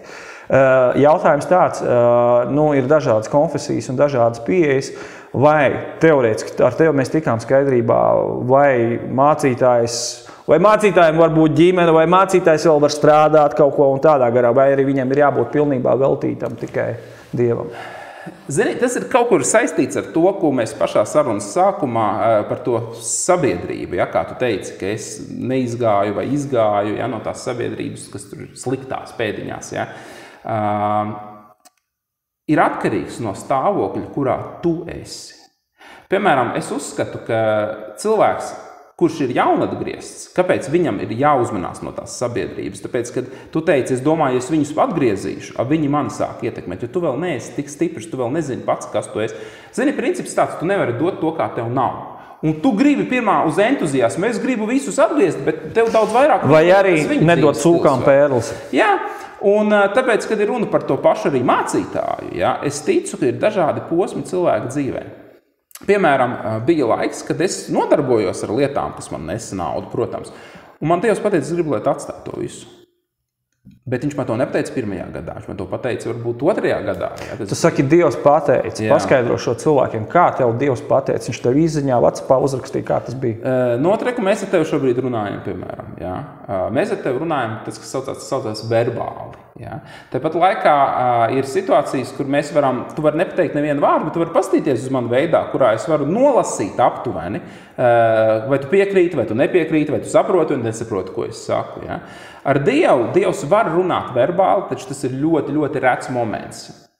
Lai gan viņš ir, bet viņš ir rets moments, un es domāju, viņš ir nevienmēr un ne visiem domāts. Tāpat laikā ir svētais gars. Svētais gars tā ir Holy Ghost. Jā. Svētais spoks, tulkojumā no angļu valodas. Svētais gars, viņš runā. Bībelē to saukt par tādu klusu balsi. Es to varu pateikt tā, ļoti bieži tās ir doma, kas tev atnāk, bet tu zini, ka viņa nav tavējā. Viens iemesls, kāpēc tā nav tavējā, tāpēc, ka tu zini, ka es neesmu tik gudrs, lai pie tādas tiktu. Lai gan mums, protams, lielākā daļai patiktos domāt, ka mēs esam ļoti gudri, bet tu zini, šī tik gudrs es neesmu. Un tas ir viens moments, bet tas tā ar joku, bet vienkārši tu saproti, ka tas ir domas pavadiens, kurš ir ārpus tava prāta. Tad tas tev visbiežāk ir domās? Tas ir viens no veidiem. Es tagad stāstu tikai vienu no veidiem. Ir vīzijas, ir redzējumi, ir, kad es vienkārši... Tev personīgi? Jā, protams. Ir, kad es zinu... Sapņi? Es tev pateikšu savādāk. Tai būtu jābūt normai. Mēs to reizēm redzam kā kaut ko īpašu, bet tai būtu jābūt. Ja mēs paņemam Dievu vārdu Bībeli, tā ir norma, ka viņa bērni māk runā un dzird viņa balsi un sarunājās. Tas ir absolūti normāli, tam tā būtu jābūt. Un tieši tā arī ir, kā Dievs to saka, un es zinu, man Dievs saka, es gribu, lai tu atstāji, piemēram, to, ar ko bet kā ir, redz, tev šķiet, ka tev to Dievs pateica, bet varbūt tu pats esi to piedomājis, ka Dievs tev to pateica. Kad tā ir doma. Jā, šie jautājumi, protams, ir un viņi notiek. Un es teikšu tā, jo vairāk tu iemācies reaģēt uz Dieva balsi, jo vairāk viņi tev izkristalizējās. Tas ir tieši tāpat kā, piemēram, ar cilvēku. Ja tev, piemēram, pazvan cilvēks, un to viņi nekad neesi runājis, tu nezini, kas tev zvana, bet viņš stādās priekšā un viņš saka, man sauc tā un tā, pēc tam viņš tev pazvan otru reizi, un tu sāc domāt, tas ir tas vai tas nav tas. Bet zini ko, ja tev zvana tavu sieva, piemēram, un vajadzētu būt, ka tur ir ļoti daudz runājis, tad viņi var pazvanīt no cita numura man. Viņi var pazvanīt, un man var rādīties nezināms numurs. Viņai nav jāsaka, šeit zvana Elizabete Parijānsa. Viņa vienkārši saka, klausies, Alāna, tas un tas, un es varu, protams, paprasīt, kas tas par numuru, bet es ļoti labi zinu, kas ar mani runā. Un tāpat ir ar Dievu. Un, kad mēs pavadām viņu laiku, mēs sākam viņu iepazīt. Mēs sākam atpazīt, kur ir mana doma. Man burtiski mēnesis un nedēļa, kaut kāds 5 nedēļas atpakaļ bija sapnis. un es pamodos no rīta, un es zināju, ka tas nebija parasts sapnis. Es vienkārši zināju. Es zinu, kādi man ir normāli sapņi, un es zinu, ka man ir sapņos bieži rādījušies kaut kādi nākotnes notikumi. Tas sapnis bija ļoti interesants. Ar mani runāja tā kā cilvēcīgs tēls. Es neteikšu, protams, tas ir dziļi personīgi, ko man pateica. 2 lietas man pateica. Un tas ļāva iziet pārējiem visiem notikumiem, kas notika tālāk šajās 5 nedēļās ar to visu domu, ko man pateica tajā sapnī. Un vienu dienu es sabijos, un es atcerējos to sapni, tieši ejot gulēt pirms nākamās dienas, un es paturēju to domu galvā, ko man teica, un, protams, ka viss notika tā, kā tam bija jānotiek. Nu, man piemēram, tas ir sapnis, bet tad, kad man ir kaut kāda doma galvā, es 5 reizes vēl pārjautāju, vai man to Dievs teica, vai arī es gribu domāt, ka man to Dievs teica. Varbūt to Sātans teica, jā. Zīmes esi redzējis dzīvē, teiksim? Protams, redz, kas ir, Dievs nerunā ārpus savu vārdu. Tāpēc mums ir ļoti svarīgi, lai mums ir drošs pamats. Mums ir jāzina Dieva vārds, ir jāpārzina Dieva vārds. Teiksim, priekš manis Bībele ir absolūtais dzīves pamats. Tā ir manas dzīves rokas grāmata. Tā ir vienīgā grāmata, kas ir vajadzīga. Jā, un tāpēc, ja, piemēram, ja ar mani runātu kāds, un viņš var teikt, ko viņš grib, bet ja viņš runā ārpus Dieva vārda robežām, tad es ļoti labi apzinos, ka tas nav Dievs, un man neinteresē tās lietas, ja, teiksim. Cena ir pārāk liela sekot idejām, kuras nav pamatotas ar Dieva vārdu. Tāpēc, jā, tu saki, kā, piemēram, man bija situācija pirms pāris gadiem. Zini, kāpēc cilvēki bieži vien nedzird Dievu? Tāpēc, ka viņi ļoti kaut ko grib. Un Dievs pasaka kaut ko pretēju. Ja? Piemēram, man bija situācija, kā tagad atceros, man vajadzēja jaunu mašīnu, un mums bija piedzimis bērns, un vajadzēja lielāku, un vispār tā bija veca jau, un vienkārši zinu, kā ir laiks, tad nokalpojas ar savu. Ja? Un es ļoti labi zināju, kādu es gribu.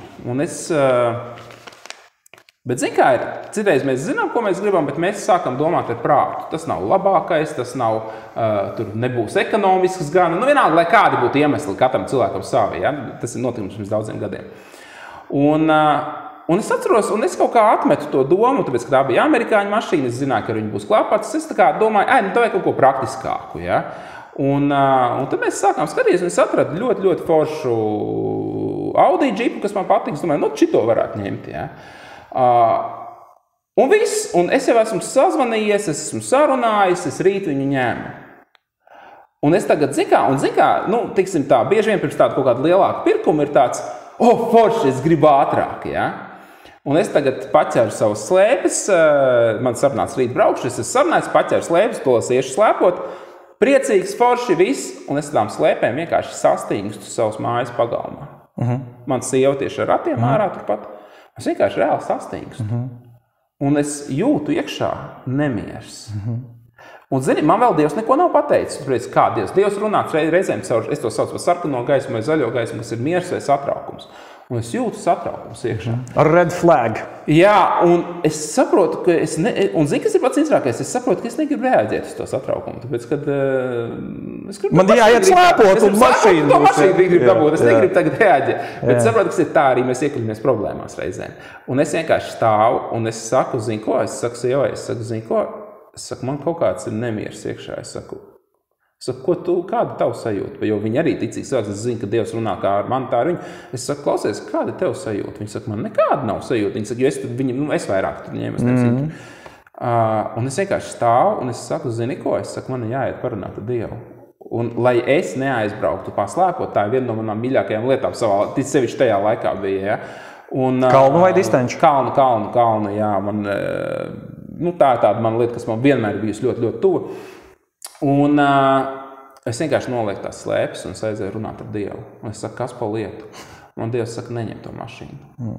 Un man tāds ir, come on. Kādu? To Audi nevis to amerikāņu, jā? To Audi neņem to, jā.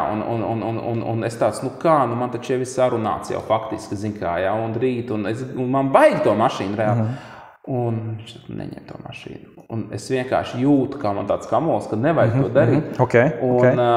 Un es saku, labi, un zinu ko, un tad, kad saku pārbaudīt, ja? Un tas bija moments, kur īstenībā es uzskatu, ka tev jāpazīst Dievs līdz līmenim, ka tev nav jāpārbauda, bet tajā laikā es gribēju pārbaudīt.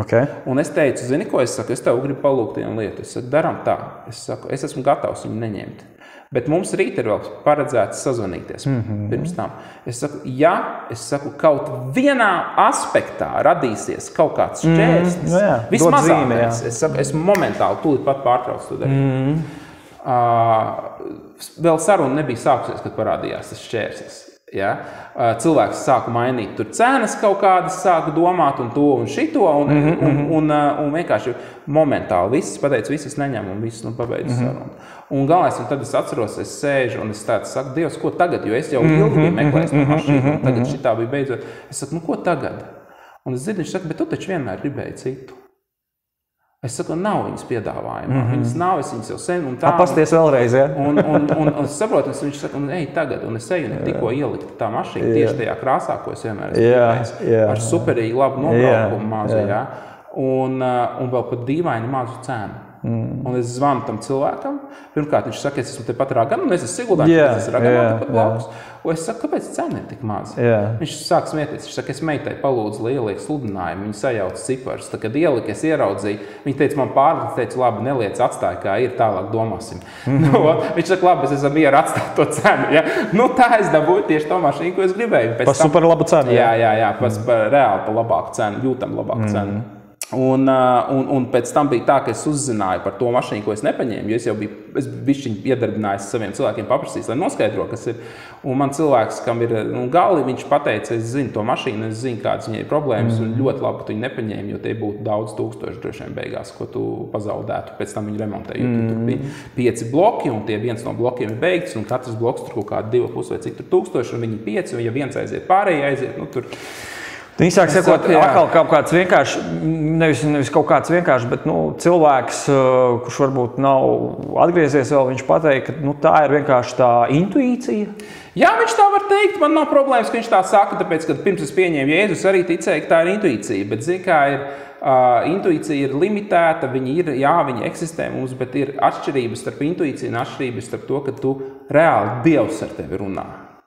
Intuīcijā mēs bieži vien taustamies. Jā. Ar Dievu ir tas, ka tu vari iemācīties reāli runāt. Saruna. Lūkšana nav monologs. Lūkšana ir dialogs. Un tik daudz cilvēku par to neko nezina. Un tieši tāpēc arī, es domāju, daudziem ir tie stereotipi, ka patiesībā ar Dievu nav iespējama praktiska dzīve. Ka tas ir tāds, tas ir kaut kas tāds, ko es esmu kristietis, es eju uz draudzi, es lasu Bībeli, bet reālajā dzīvē jau, kā tu esi, tā tu esi. Es arī atceros, ko es pirms tam gribēju prasīt, un tu iepriekšējā arī topikā vienā no miljonus šodien pieminēji pretēji, ka tu lūdz kaut ko, bet Dievs domā iespējams pretēji. Un te mēs atgriežamies pie tā, ko mēs runājam, predestinācija, UTT, Matrix, jā, es nezinu, ļoti populāra feature, simulācijas teorija, ļoti nekristīgas lietas tagad pieminu, jā. Bet, ka ir kaut kas, tas viss, vai arī ir tieši tā pretēji, ir Dieva griba savādāka nekā tam, ko tu lūdz. Un kā saprast un kā rīkoties? Skaties, ir globālā Dieva griba un ir perfektā Dieva griba. Piemēram, kāda ir atšķirība? Lieta ir tāda, ka Dievs grib, lai visi tiktu glābti. Starp citu. Tur ir ļoti svarīgs moments. Bībelē skaidrs pateiks, Dievs grib, lai visi tiktu glābti, bet brīvās gribas dēļ ne visi tiek glābti. Tātad patiesībā Dievs nevar vienmēr dabūt, ko viņš grib, jo viņš mums ir devis brīvu gribu. Tas arī parāda to, ka ir reizes, kurās piemēram, mēs esam izdomājuši, mēs kaut ko gribam, jā, es gribu. Un tagad ir jautājums, vai tam vispār ir kaut kāds sakars ar dievišķo plānu, vai arī tas ir pilnīgi kaut kas neitrāls. Piemēram, ja es izdomāšu, ka es gribu lietu, kas ir absolūti pret Dievu patieso būtību, pret viņa mīlestību, pret viņa, es gribu kaut ko, kas kaitēs tev, piemēram. Tā ir lieta, ko Dievs nekad neatbalstīs. Un es varu lūgt, cik es gribu, ja tā var teikt, viņš nekad to neatbalstīs. Bet ir citas lietas, kuras, piemēram, Dievam nav principiāls. Ja? Viņam nav principiāli, vai tu gribi tur šodien tādu pulksteni uzvilkt digitālo, vai tu gribi mehānisku. Viņam tas ir vienalga. Ja? Un tieši tāpēc reizēm mēs, es domāju, arī pārgarīgojam lietas. Ja? Bet patiesībā Dievs pamatā grib, lai tev labi klājas. Un tava labklājības izpratne par labklājību radikāli atšķirsies no manējās. Es domāju, tu piekritīs, ka Dievs var gādāt par tevi ar tādu mazu sīkumu kā pulkstenis. Nu, bet kā savādāk? Protams. Un ka patiesībā to Dieva gribu un Dieva rūpes var saskatīt vismazākajās lietās. Protams. Un ja tu tā sāc raudzīties uz dzīvi, wow, tā ir dzīve, tas ir tieši tas, kā es dzīvoju. Tas ir tieši tas, kā es dzīvoju. Es, piemēram, iedošu konkrētu piemēru. Man bija situācija, kur man vajadzēja kamerai lēcu jaunu. Kāpēc jaunu? Tāpēc, ka tieši kā reiz bija beidzies Covid laiks un varēja atkal taisīt klātienē dievkalpojumus, un man bija viss uztaisīts priekš manas studijas, bet tagad klātienē man vajag bišķiņ citu aparatūru. Un burtiski tūltās, kā tagad atceros, dievkalpojums ir šajā nedēļā, un ir ceturtdiena, un es pēkšņi attapos, un man vajag tūlīt to lēcu, ja? Un visu, un es viņu tūltās gatavojos pirkt, un es viņu varu nopirkt, protams, bet es pēkšņi runāju Dievu, un es vienkārši pateicu tādu frāzi, es teicu, zini ko, papiņ? Es teicu, tu man uzdāvini to lēcu. Es viņu nepirkšu. Tāpēc, ka tas ir arī kaut kas tāds, kas ir priekš tevis, tas ir priekš Dieva lietām, ja? Un man bija, un zini, atkal, kāpēc? Tāpēc, ka tas ir vēl viens ticības dzīves aspekts, kurā es trenēju savu ticību tādā veidā. Es viņu varu nopirkt, nav problēmas, bet es gribu dzīvot ticības dzīvi. Un es saku, Dievs, lūdzu, tu man viņu nopērc. Un tai vietā, lai viņu pirktu, es aizbraucu uz golfa turnīru spēlēt. Ja? Un ceturtdienas vakaros mums tepat tās reinteresē turnīri arī. Ja? Un es atbraucu no savu turnīru atpakaļ, un man sieva saka, zini, kamēr tu biji prom, bija ienācis cilvēks, kurš nekad pie mums neienāk. Un nekad tā nav darījis, un viņš atnesa aploksni. Un viņi man dod to aploksni. Es skatos, un tajā aploksnē ir nauda, kas ir tai lēcei. Viņš to pats nezina. Precīzi varbūt pat, ja? Nē, vairāk. Tur ir tas interesantais moments. Reizēm cilvēki domā, ka ar Dievu līdz ar nagiem, bet Dievs ir pārpilnības. Sanāc, tad būtu dzīve un pārpilnība pēc vairāk. Ļoti bieži ir tā, ka tev kaut ko vajag un notiek precīzi tā kā. Nu, man parasti notiek vairāk. Pārpilnība. Bet es domāju, tas ir pēc tavas ticības. Jā, pārpilnība. Jā, jo Bībelē teiks pēc tavas ticības, lai tev notiek, jā. Un beigās sanāk, es nākamajā dienā zvanu, un es saku, es ņemu to lēcu, un man cilvēks saka, klausies, viņš saka, ir sākusies moču sezona, es varētu atbraukt ar motu līdz Siguldai, vēl atvedīšu tev viņu. Un tādā veidā man Dievs uzdāvināja šo lēcu. Un tu teici vienkārši par tām mazajām lietām, ja par to pulksteni mēs runājām. Zini, un šī ir tā dzīve, kurā, kad tu piedzīvo tādas lietas, tu saproti, hei, ir tik interesanti. Saprot, man ir vairāk labākie draugi, ja? Brāļi, es pat teiktu, kas nav man asinsradnieki, bet es viņus par brāļiem uzskatu, un viens no viņiem, atkal laicīgs cilvēks, piedodiet, vienkārši, jūs to domu sapratīsiet, vienkārši cilvēks no malas teiktu, viņš ir piedzimis laimes krekliņā. Viņam viss viņam ir, viss viņam veicās. Es pat kā labākais draugs Pauli, dažreiz esmu domājis par tevi tā, es arī tev to teicis, bet hei, tas ir tāpēc, ka es zinu, viņš ir ļoti, ļoti dievticīgs patiesībā, jā.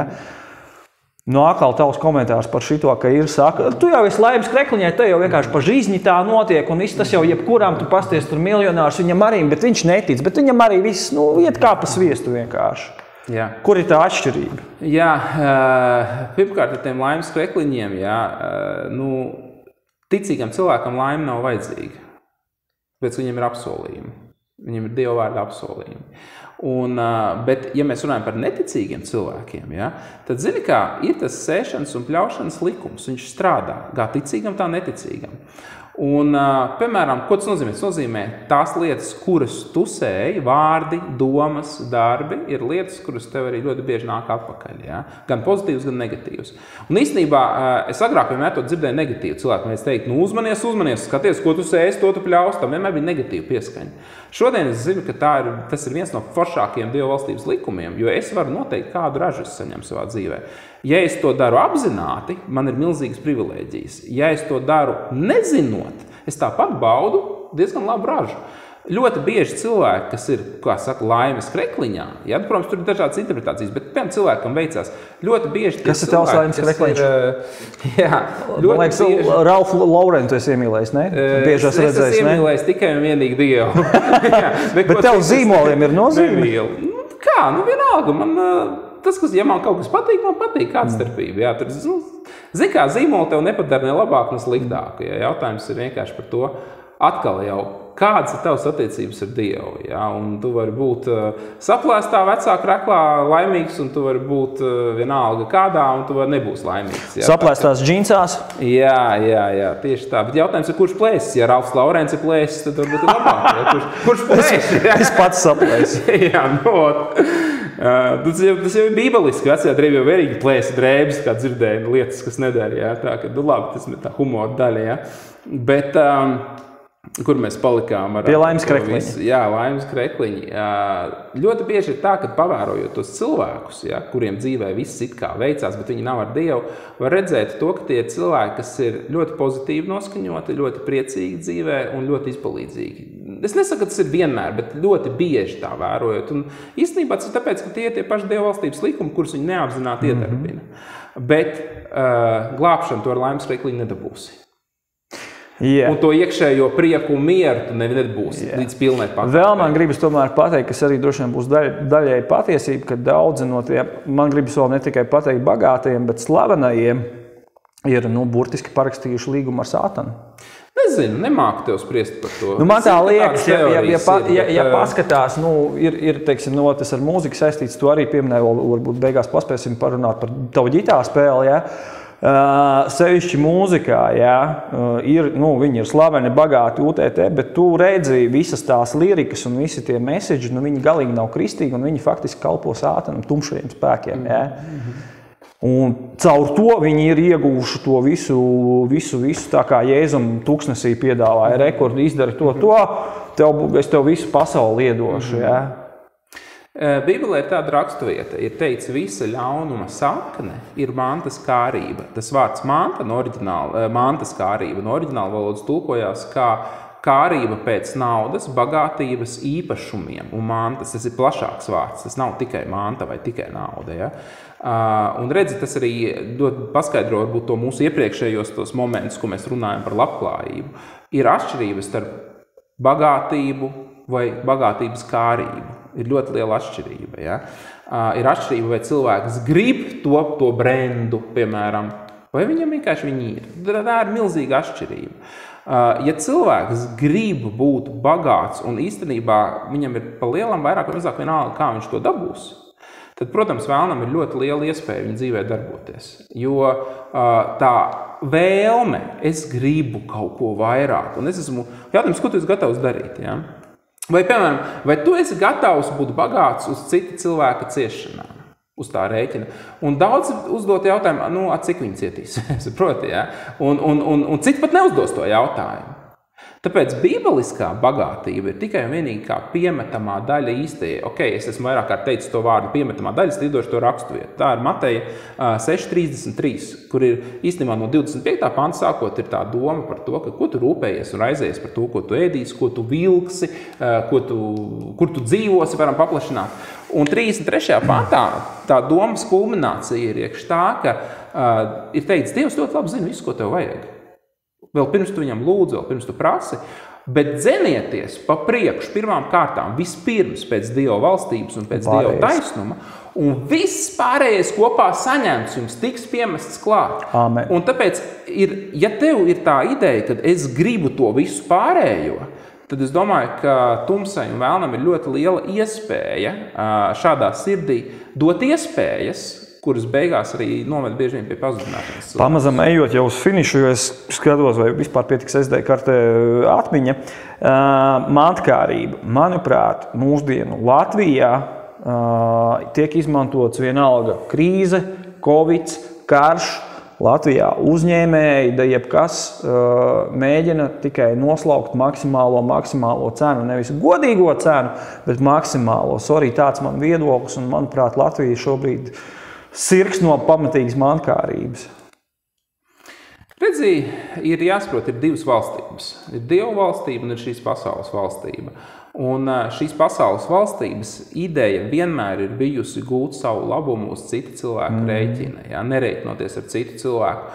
Un tieši tāpēc es personīgi ļoti fokusējos uz Dieva valstību. Kāpēc? Tāpēc, ka mans nodrošinājums nav atkarīgs no šīs pasaules valstības, no tā, kas notiek šeit, bet no Dieva valstības. Dieva valstībā nav krīze, Nekad nav bijusi un nekad nebūs. Ne spēka krīze, ne ekonomiska krīze, tādas nav. Līdz ar to tas ir līdzīgi kā ar... Skaties uz Jēzu, nevis uz vētru. Jā, tas ir tas pats moments. Skaties uz pozitīvo, nevis uz negatīvo. Teiksim, ir kaut kādas valsts pārstāvji, ja, kas ir vēstnieks, piemēram, vēstnieks. Zini, Amerikas vēstnieks var aizbraukt uz nabadzīgāko Āfrikas valsts, kur viņiem nav ūdens, viņiem nav dzeramā ūdens, viņiem tur viss ir briesmīgi. Ja? Bet ja viņš ir ASV vēstnieks un viņš ir tur tajā valstīs, vēstniecībā, tici man, viņš grib dzert Evianu, ja viņš grib, viņš var dzert, ko viņš grib, viņš vispār nav atkarīgs no tās valsts ekonomiskā stāvokļa, jo viņš ir no citas valstības, pateiksim to tā. Ja? Līdz ar to viņš turpina saņemt savu nodrošinājumu no ASV. Viņam ir pilnīgi vienalga. Var teikt, jā, bet nevienam apkārt nav. Jā, bet man ir cita valstība. Es esmu savienots ar citu valstību. Tieši tāpēc tu vari būt Latvijā, Krievijā, Amerikā, vienalga kādā valstī, es nezinu. Un, ja tu nemāki būt savienots ar Dievu valstību, tu esi atkarīgs no tā, kas tur notiek. Bet esmu savienots ar Dievu valstību. Un tāpēc, piemēram, tai vietā, lai tērētu es personīgi savu laiku pārdzīvojot par to, ko dara vai nedara valsts vai valdības, pasaku skaidri un gaiši, tā ir cita valstība, uz kuru man nav laika fokusēties, godīgi sakot. Kāpēc? Tāpēc, ka man ir Dieva valstība, kas man ir jāiepazīst. Ir tik daudz, kas man vēl ir jāiepazīst Dieva valstībā. Man nav laika novērst savu uzmanību un savu fokusu uz šīm lietām. Es skatos, mēs pusotru stundu jau runājam. Jā. Ejam uz finiša taisni. Droši vien mēs vēl 15 tāpatās aizrunāsimies, bet lai notiek tā kunga prāts, bet vēlreiz atkārtoju, mēs šo rakstam 4. maijā. Nē, to davai finišā. Pastāst, tātad tu pieminēji, tu spēlēji golfu, tu slēpo, kāds ir Alans vēl bez tā, ka tu esi mācītājs. Kā tev patīk priecāties par šo Dieva dāvanu dzīvi? Jā, tiešām es uzskatu, ka katra diena ir dāvana un katrā dienā ir savas iespējas. Un, protams, reizēm ir viegli pazaudēt to fokusu, ka laime ir šeit un tagad un šodien. Ja? Tiksim, daudz cilvēku dzīvo ar to ideju, ka es būšu laimīgs parīt, un tāpēc, ka rītdien vienkārši pārāk tuvu. Bet šodien, šajā mirklī, ja? Kas ir šodien? Mums ir jāiemācās būt laimīgiem šodien. Un tāpēc man ir tik daudz dažādas lietas, kuras ir mainījušās laikam ejot, jā, es pieminēju, man ļoti patīk golfu spēlēt. Tagad es īstenībā kādu laiku neesmu to darījis, jā, bet tāpēc, ka esmu nomainījis uz kaut ko citu. Es ļoti daudz ar sportu esmu nodarbojies, man ļoti patīk wakeboards, man ļoti patīk mūzika īstenībā, jā, es ļoti daudz klausos mūziku. Savā laikā arī esmu bišķiņ spēlējis, kaut kādu tur ģitāru patīk spēlēt kādreiz. Ar mākslu patika, zīmēt patika. Zini kā, man ir tādi periodi, cikliski periodi, bet īstenībā visvairāk par visu. Es ar galdniecību patīk nodarboties. Kā Jēzum? Jā. Tas ir tas, ko es golfu nomainīju pret galdniecību pēdējā laikā. Ja? Bet, lai kas tas būtu, man ir vienīga lieta, ko esmu sapratis. Ir ļoti svarīgi to darīt kopā ar Dievu. Kāpēc? Tāpēc, kad reizēm cilvēki mēģina caur saviem hobijiem aizmukt no kaut kurienes. Arī es to esmu kādreiz mēģinājis darīt. Tas parasti nestrādā. Bet, zini kā, man ir tā, ja es kaut ko daru, es saku, papiņ, daram to kopā, baudīsim to kopā. Jā, es atceros pirmā reizi, kad es aizgāju spēlēt golfu, pēc Dievs iemāca man spēlēt golfu. Vienkārši šādi. Visu, ko dariet par godu Dievam. Jā, un teiksim, tajā pašā golfu laukumā, piemēram, reāli ir bijuši vairāk cilvēki, kuriem esmu sacensību pat laikā sācis sludināt, sācis lūgt par viņiem, viņi saņēmuši dziedināšanu. Ir bijuši cilvēki, kas ir reāls, kas vienai sievietē ir sirdi paliks likt milzīgā karstumā. 8 stundas, tu tur spēlē 5-6 stundas karstumā, saulē, un vienkārši viņi saka, viņi saka, es nevaru, viņai sirds slikti paliek. Es saku, zini, es par tevi varu palūgt tās, ja tu gribi. Viņi saka, jā, es gribu. Viņi saka, es zinu. Es arī pat esmu nosacīti. Es pazīstu kristiešus, ja viņi man saka, es par viņu palūdzu. Un es pilnīgi redzēju, kā pārējie cilvēki flaitā, ne visi, bet tur konkrēti divi, vienkārši skatījās kā uz pilnīgi jukuši par to, ko tu dari. Jo viņi jau zvanīja vīram, ka man vajag tūlīt prom braukt, un es nevaru. Un viņi visi, un saprot, es pilnīgi redzu to skatienu. Pilnīgs jukušais, ja? Bet zini, kas ir, bet pēc lūkšanas viņi ne tikai, viņi vienkārši, viņi saka, wow, viņi saka, man tikko viss pārgāja, un viņi ne tikai, viņi tajā karstumā pabeidz vēl spēlēt, un zini, kas ir, un pēc tam visā turnīrā visi runāja par šo notikumu. Un daudziem būtu bijis doma, hei, viņai vajag padzerties vai aiziet ēnā, respektīvi laicīgais risinājums Bet tu izvēlējies, un Dievs tajā izvēlējies garīgo risinājumu. Un viņa dzēra, un viņai bija tik slikti, ka viņai bija viena doma, kā ātrāk tikt prom no laukuma. Viņa zvanīja vīram, man vajag tūlīt vest prom. Ok, anyway, labi, tajā gadījumā bija tā, bet jebkurā gadījumā cilvēks sākumā bieži vien meklē laicīgo risinājumu, un tad tikai garīgo, vēršās pie paša pēdējā salmiņa, Tas ir viens un otrs vēl, kamēr Lūksim Dievu, vai tad nekas cits vairs nav atlicis? Pēdējais salmiņš, labi, tad come on, Un cita lieta ir, ka daudz tās slimības patiesībā tās nāk no dvēseles dziļumiem, fiziskās slimības un viss. Te ir tas moments, cilvēks vienmēr ķerās pie tā, ko viņš labāk pazīst. Spiediena laikā viņš vienmēr ķerās pie tā, ko viņš pazīst vislabāk. Vai tas ir labākais variants vai nē, tam nav nozīmes. Jautājums, ko viņš pazīst. Un, protams, ka tas iekšējais stāvoklis ļoti nosaka garīgā, tās izpausmes fiziskās, teiksim, jo pat no tāda medicīniskā viedokļa īstenībā ārsti ir nonākuši līdz tam secinājumam, ka lielākā daļa slimības saistītas ar to pašu stresa stāvokli, piemēram. Bet stress nav nekas cits kā dvēseles stāvoklis. Un no kurienes, vai arī tā pati depresija, kas ir nekas cits kā vēlna veģetatīvā distonija. Patiesībā tā ir vēlna nospiestība. Un es esmu par to pilnīgi pārliecināts, ka, Bībelē teikts, no tavas sirds plūst ārā tava dzīve. Īstenībā pilnā raksturvieta Salamana pamācības 4.20 sākot līdz 23 beidzot skan šādi. Visvairāk par visu, kas jāsarga, sarga savu sirdi, jo no tavas sirds plūst ārā tava dzīvība. Tas, kāda ir tava dzīve, plūst ārā no tavas sirds. Un sirds ir jāsarga, jo ceļš uz sirdi ir caur tavām ausīm, caur tavām acīm, caur domām, ko tu apdomā. Tas ir tas, kas nonāk tavā sirdī, un tas veido tavu reālo stāvokli. Un tāpēc, ja tu esi baiļu pārpildīts un šaubu pārpildīts, loģiski, ka tavu fiziskā veselība nevar būt laba. Pēdējais jautājums, kā paiet Alana Pariansa diena? Katru dienu savādāk. Katru dienu savādāk, bet ļoti bieži tas ir rīta cēliens ir saistīts ar bērniem. Tāpēc, ka man viņi ir 3 un viņi ir mazi, un mazākajiem ir 3 gadi, un 7 ir vecākajiem. Un ir tā, ka rīts ir rīts, tie, kam ir bērni, tie saprot, teiksim. Un tajā pašā laikā tad ir tāds viens kaut kāds moments, kurā man noteikti ir ļoti svarīgi, tagad es varu aiziet uz savu studiju, piemēram, es pavadu laiku studijā. Tas nozīmē vienkārši runāju ar Dievu, palasu Dievu vārdu, palasu varbūt kādu grāmatu, kas ir balstīta uz Dievu vārdu. Nofilmēju raidījumus, es runāju par tādu ikdienu, es nerunāju par dienu, kurā man ir, piemēram, dievkalpojums fiziski, ko es braucu un uz kuras eju. Tad ir kaut kāds laiks, man patīk pasauļoties, ja ir vasara, un tad es saku, un tad jau ir laiks tām visām pārējām lietām, par ko mēs varam piemetamā daļa, un tas var būt aiziet uz darbnīcu kaut ko padarīt, tas var būt pagalmā kaut ko paspēlēt, ar riteni izbraukt, ar sportu panodarboties, mūziku paklausīties, ar cilvēkiem parunāt, principā tā tās dienas arī paiet. Es domāju, 1:35 mums pietiks, un noslēgt mēs droši vien varam ar tavu lūkšanu. Jā. Es gribu pateikt katram cilvēkam, tu varbūt klausies, un tu saproti, ka tu šodien esi dzirdējis lietas, kuras radikāli atšķirās no vispār pieņemtā domāšanas veida, no varbūt tava domāšanas veida. Un tev ir jautājums, es nesaprotu, kas tas tāds ir, tas ir pa īstam, tas ir joks vai kas tas tāds ir. Es tev gribu pateikt vienu lietu, tev tavā sirdī viennozīmīgi Dievs ir ielicis aicinājumu. Tu zini, ka ir lietas, kuras tev prāti nevar saprast, bet tev ir kaut kāda tieksme, kaut kāda vēlme pazīt kaut ko vairāk, pazīt Dievu. Un ja tas esi tu, tad viss, kas tev ir jāizdara, tev ir jāpasaka no tīras sirds, Jēzu, es ticu, ka tu esi Dieva dēls, es lūdzu, ka tu paņem manu dzīvi un tu izmaini viņu. Un māci mani, un vadi mani, un parādi man, kā dzīvot dzīvi, kas ir Dievam patīkama, un kas ir dzīve, ko es vienmēr esmu gribējis dzīvot. Un tālāk soli pa solim tu iepazīsi Dievu, un tev atkritīs lietas, kas tev traucē dzīvē, un tu virzīsies arvien vairāk un vairāk uz to, kas ir tā dzīve, kur ir tiešām vērts dzīvot. Un tāpēc arī mēs palūksim, protams, par katru no jums, un vienkārši Jēzus vārdā, Dievs, es piesaucu tavu godību par katru cilvēku, kas dzird man balsi. Es piesaucu, ka viņiem aiziet visas šaubas, nedrošības, bailes, ka nobrūk pilnīgi visi meli, kas ir bijuši uzbūvēti, uz kā ir būvētas dzīves, kas sabrūk visu, ko vēlns ir darījis.